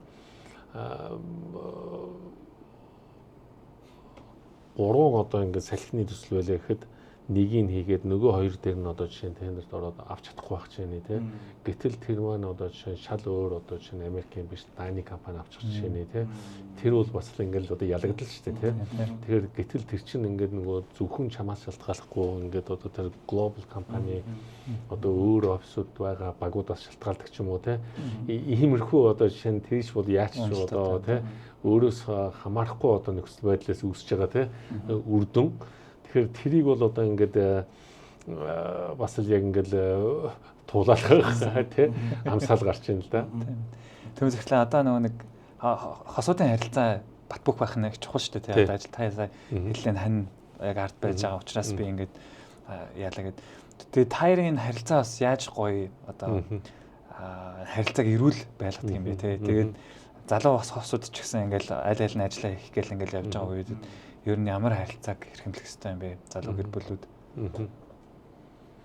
Ер нь бол мэдээж одоо амьдралд бол ингээд янз бүрийн үе тохиолдно те заримдаа одоо жишээ нь банк одоо ингээд их сайхан ааштай сайхан байна гэж байхгүй шүү дээ. Тэгэхээр чинь бол ингээд янз бүрийн одоо үе тохиолдно. Хамгийн гол нь одоо жишээ нь эрэгтэй хүн бол нэлээд тийм төвчээртэй те хүлээцтэй байх хэрэгтэй юм уу гэж хардаг. Орсын нэг анекдот байдаг шүү дээ. Нэг 40-50 жил ажилласан амьдсан хосууд тэгээд та хоёр яагаад ийм удаан хамт амьдэрсэн юм бэ гэдгсэн чинь энэ хоёулаа их зөрүүд болохоор ингээд салахгүй ингээд те энэ удаан амьдэрсэн тэгээ хоёулаа хамт тийм мэдээж одоо тэр сэтгэл те байгаа тэгээд ер нь бол тийм хүлээцтэй тэр амьдралыг сайхан болгоё гэсэн эрмэлзэл байх хэрэгтэй болов тийм төвчээр хүлээцтэй байх хэрэгтэй тийм ойлголцож тийм би бас түрүүний цааш нэг асууя гэж бодож байгаа асуугаагүй юмнууд одоо нэг юм сүүлийн үед бас залуучууд шинэ одоо бас generation үе гарч ирээл ингээл өөр байгаа гэж яриад байгаа шүү дээ. Тэгэл тухайн үед ч одоо ингээл бас гаднаас ч тэр одоо дотроос ч тэр ингээд нэг юм үзлүүд гарч ирээд байна л да. Би ингээд зөвхөн ингээд ажил карьер ингээд явахгүй. Та ингээд төлөвлөлтөөр карьер яриалаа гэхэд тэр хүмүүс бизнес хий, чи өөрийнхөө юмаа хий гэл ингээд бас нэг өөр сурталчилга хуулга явуулаа тий. Тэгээд би бас нэг дахиад нэг ном уншичаад энэ нэг Millionaires Fast Lane гэдэг ном байгаа байхгүй. Тэр ингээд бас сонирхолтой. Тэгээд нэг ерөн зүгээр бизнес бол мэдээж амар хэцүү шүү. Гэхдээ ер нь бол бизнес хийх хэрэгтэй шүү. Энэ харахны тоглоомноос гарах хэрэгтэй шүү тий. Одоо энэ манай нийгэм энэ дээр үеийн үйлдвэрийн одоо ийм системээр явж байгаа тий. 9-6 хүртэл ажилладаг ийм систем. Ажлын 7 хоногт 2 хоногийн чинь амрах гэж 5 хоног маха цайж ийн гэдэг ч юм уу тий.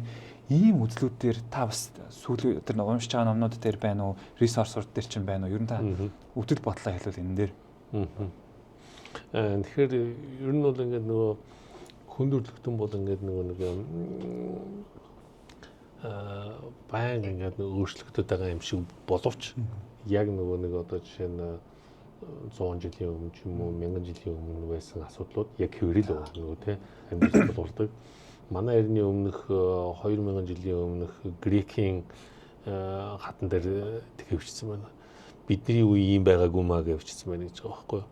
Тэгэхээр нөгөө дараа нөгөө өмнөх үе нь дараагийнхаа үеийг бидний үеийг арай л болохгүй байна ч гэдэг юм уу ингээл дараа үеигээ тэгж бодд юм л гэтэл яг тэр нь ингээд нөгөө Орсын мундаг зохиол төргийн нөгөө эцэг ба хүүхдүүд гэдэг шиг үе хоорондын тийм те асуудал байгаа юм шиг боловч тулгарч байгаа асуудал нь яг адилхан те ажил амьдрал одоо юу гэдгийг те карьер тэгэхээр одоо сүүлийн үед бол одоо яг өөрийн хэлсэн тэр яг юу хийх үү, яах уу гэдэг чинь те бас их тийм нэг яг энэ нийтийн нөгөө нийгмийнхаа хөгжлөөр их хурдтай өөрчлөгдөж байна та. Ялангуяа нөгөө цар тахлын дараа одоо сая би нөгөө Америкт очиод нөгөө том банкны улсуудтай уулзаад яасан чинь одоо нөгөө цар тахлын дараа бол ер нь ингээд нөгөө буцаад нөгөө нэг 8 цагийн оффист орох дург болсон. Тэ.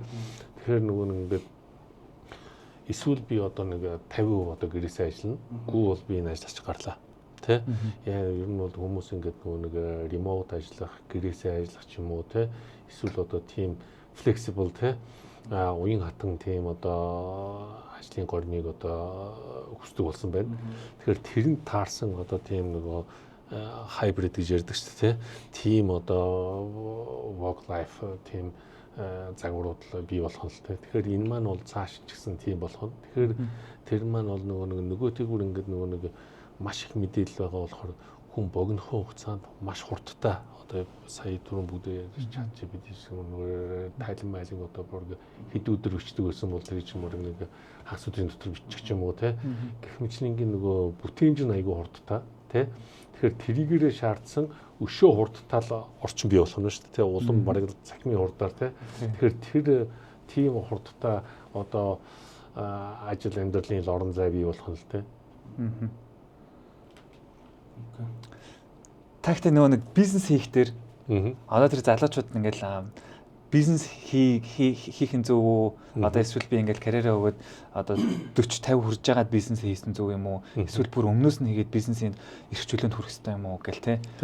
Тэр бас их сонио асуудал болоод байна л та. Тэрэн дээр бол бас их сонь штэ. Ер нь бол одоо жишээ нь Warren Buffett энтрийн одоо юу яг тэр бүр их том нөгөө бизнес болсон гэдэг нь бол бүр насныхны хувьд бол бүр сүлд те гэх мэтлэнгийн ингээд нэг тэр чинь ингээд өөрийнх нь одоо амьдралын туршлага гэдэг чинь өөрөө те тэр шилжилтийг бол хүн хизээ шийдэж болно шүү дээ те нөгөө тэгвэр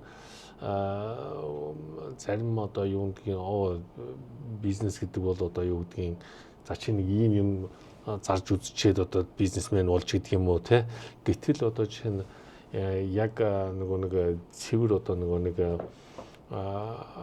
бизнес аналит дүн шинжилгээ хийх ч гэдэг юм уу ингээд яг нөгөө профайлууд нь өөр шүү дээ те эсвэл одоо борлуулалт нэг өөр тэгэхээр нөгөө нэг яг ингээд нөгөө бизнес концепт бий болгох тэр нэг ингээд нэг тийм бизнес хөгжлийнх нь ажлууд нь бас нэг өөр бизнес зөвлөгөө нэг өөр тэр бүгд чинь өөрийн гэсэн яг тийм нөгөө ниш те яг мэдлэг скил шаардаад байгаа байхгүй. Тэгэхээр нөгөө тэгвэр энэ дээр бол одоо яг тийм хатуу яг ингэж болно болохгүй гэсэн тийм юу байхгүй шүү дээ. Тэгэхээр тухайн хүн яг өөрөө л одоо бас ингээд нөгөө бас нэг Google-ийн нэг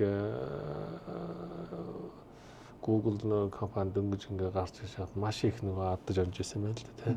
Тэгэхээр нөгөө fail fast, correct fast гэдэг тийм нөгөө тэр ингээ нөгөө ямар ч алдаагүй явна гэсэн юм ойлголт байхгүй. Акшн хийх юм бол тийм юу ч хийхгүй бол алдахгүй тийм. Тэгэхээр нөгөө ингээд оролдож үзэж ижил те болохгүй гэн мэдэгдэн шүү дээ. Бүгдийг нь үзлээ тийм шүү дээ. Тэгээ алдтай. Тэгээд хурдан засаа дахиад яв те.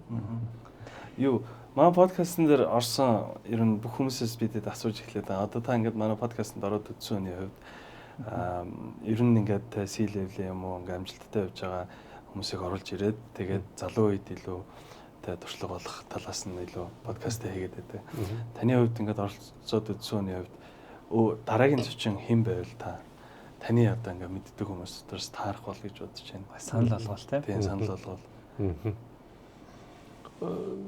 Ер нь бол ингээд би зөвхөн яг Монгол улсынхаа яг энэ толгорч байгаа асуудлуудыг бас нэлээд шийдэх чиглэлээр бас залуучууд нэлээд ажилласаа гэж бодож байна л да. Одоо ингээд уулуурхаа бол маш мундаг хөгжиж байна тийм ээ ингээд зис нүүрсний одоо экспортны гэж энэ уулуурхайн одоо компаниуд бас нэлээд гайгүй ажиллаж байна. Тэгээд түрүүн бид ярьсан уулуурхаа бас нэлээд ойрын хэдэн жилүүд бол нэлээд өсөлттэй байх нь. За миний зүгээр ингээд яг цаашд бол ингээд нөгөө нэлээд ингээд хөгжүүлэх шаардлагатай хоёр чиглэл бол энэ хөдөө аж ахуйн чиглэл мөн одоо хотын хөгжил тий урбан тий одоо хотын бүхэл асуудлууд тий энэ одоо замын менежмент хэсгэлүүлээд энэ орон сууц тий хотчлт тэгээд хот төлөвлөлт тий хотын үйлчилгээ соёл тий стандарт тий тэгэхээр энэ хоёр чиглэлийн одоо хүмүүс байвал тий зүгээр юм уу тий. Яг одоо тодорхой нэрүүдийг бас бодож байгаа хэлж болно. Ер нь бол энэ чиглэлээр ажилладаг тий. Эцэст нөгөө нэг энэ залуучууд л одоо энэ одоо энэ чинь орон нутгийн сонгуул болох гэж байна. Яг энэ шин сонголт гэдэг бол ерөөсөө л энэ хотын хөгжлөө бол сайжруулах хэрэгтэй. Ер нь бол ингээд ийм цөөхөн үнэтэй улсад ганцхан хот л шүү дээ үндсэндээ том тий. Дотоодын нийт зөвхөний бараг 3/2 нь үйлдвэрлэдэг ийм хотыг одоо ингээд айтайхан болгох хэрэгтэй шүү дээ тий. Тэгэхээр энэ чиглэлээр бас сонирхолтой юм болов уу гэж бодож ажиллаж байгаа мэрэгчлэлтнүүд байвал юм байна тий. Хөдөө аж ахуйч гэсэн бас их гоё. Хөдөө аж ахуйч гэсэн одоо ер нь бол нөгөө уул уурхайн бус салбарыг хөгжүүлнэ, Монгол эдийн засгаа төрөлжүүлэе гэж яриад байгаа. Хамгийн том бас шууд эхлэх болцоодоо хөдөө аж ахуй шүү дээ. Гэтэл ингээд бараг 65 сая малтаа байгаад байдаг. Гэтэл одоо жишээ нь сая Монгол Улсын хэлэгч хүнсний хангамж аюулгүй байдал гэдэг хөтөлбөр яасан тийм. Гэмчлэнгээ ингээд нөгөө ийм их малтаа мөртлөө одоо ерөөсөө ингээд нөгөө өөрийнхөө хэрэгцээг ч одоо гүйцэд хангаж чаддгүй ч юм уу тийм. Тэгэхээр энэ чиглэл бол маш том чиглэл. Сайн одоо олон улсын зах зээлд гарах тийм бүтээгдэхүүнийг бий болгох, дэд үтсийг бий болгох энэ бол маш том орон зай. Яг эрчимжүүлсэн мал аж ахуй ялтчгүй одоо тань бэлчээрийн дутагдал энэ төр бол ялтчгүй. За ер нь манай подкаст төгсгөл рүүгээ ирж байгаа шин нэг ганц зүйлийн асуулт инээс нэлээд хөндлөн байж магадгүй шүү. Гэтэ та Индиана Антер сурж исэн юм ч бас хараад явж байгаа л одоо 11 сар болох гэж байна. Ерөнхийлөгчийн сонгуул дээр та Камалаг дэмжиж гэнэ үү? Трампыг дэмжиж гэнэ. Хэрвээ хариулж болохоор бол шүү. Тийм. Энийг та ер нь дагж байгаа ер нь аль тал руу дэмжиж байгаа вэ? Би сая Америкт ягаад юу яла зүгээр би бол нөгөө нэг яг ингээд нөгөө яг аль альных нь хөтөлбөрийг ингээд бас нарийн одоо бас бүр ингээд уншиж үзээгүй. Гэхдээ ер нь бол ингээд Камала Харрисыг одоо дэд ерөнхийлөгчийг ингээд нөгөө ардсан намаас шууд ингээд одоо томиллоо штэ. Тэгэнгүүт одоо жишээ нь хамгийн одоо түүхэнд байгаагүй богино хугацаанд нөгөө одоо компани ажлынхаа нөгөө санхүүжилтийг босгосон тийм 20 минутын дотор ч нөгөө. Тэгэхээр энэ бол их том үзүүлэлт юм байна л да. За нэг хоёрдугаарт зүгээр ингээд нөгөө Трамп ерөнхийлөгчийн хувьд болохоор ингээд нөгөө нэг одоо шинэ Байден гол бас ингээд нэлээд насны явцсан гэл ингээд гэтлөө дахиад одоо шинэ Трамп ерөнхийлөгч бол бас насны явж байна тийм. Тэгэхээр энэ бол одоо бас ингээд нэг тийм юу нөгөөтэйгөр энэ олон улсын одоо энэ олон улсын улс орнуудын явж байгаа бодлого дээр тий бас нэлээд тийм зөрүүтэй байх шиг байна. Тэгээд миний зүгээр ингээд авсан сентиментээр бол Камала Харрис ялах юм шиг л тэгж л ойлгогдсон шүү дээ. Окей. Дараа нь эргэж харъя. За бид тийм подкаст үгээр өндөрлж байна. Тэгээд түмэн захиралтай бид хоёртаас цаг гаргаж хүрэлцэн ирж ярилцсан маш их баярлалаа. Тэгээд залуучууд болон бид хоёр маш их юм сурч мэдлээ гэж бодож байна. Тэгээд баярлалаа түмэн захирал. Баярлалаа амжилт хүсье. За манайхан өдний хүртэл үдсэн бол мэдээж энэ алгоритмынхаа даалгаврыг биелүүлэх хэрэгтэй. Тэгээд энэ одоо хүндтэй зочин за тэгээд энэ видео хийх гэж бас маш олон баг хамт олон ажилладаг байгаа. Тэгээд манай MTN-ийн спонсорлж хүргэдэг энэ хүү подкаст маань ингээд улам баялаг болж байна. Тэгэхээр та хэд маань заавал лайк, share за тэгээд үгдийг үдсэн бол санал бодлоо заавал илэрхийлээрэй гэж хүсье. Тэгээд энэ дугаар маань өнөөдөр Volt Shangri-La-гаас хүрсэн байгаа. За тэгээд membership club lounge байгаа та хэд бас хүрэлцээс зочлоорой. Дараагийн дугаараа уулзлаа баяр та. За баяр та. Баярлалаа.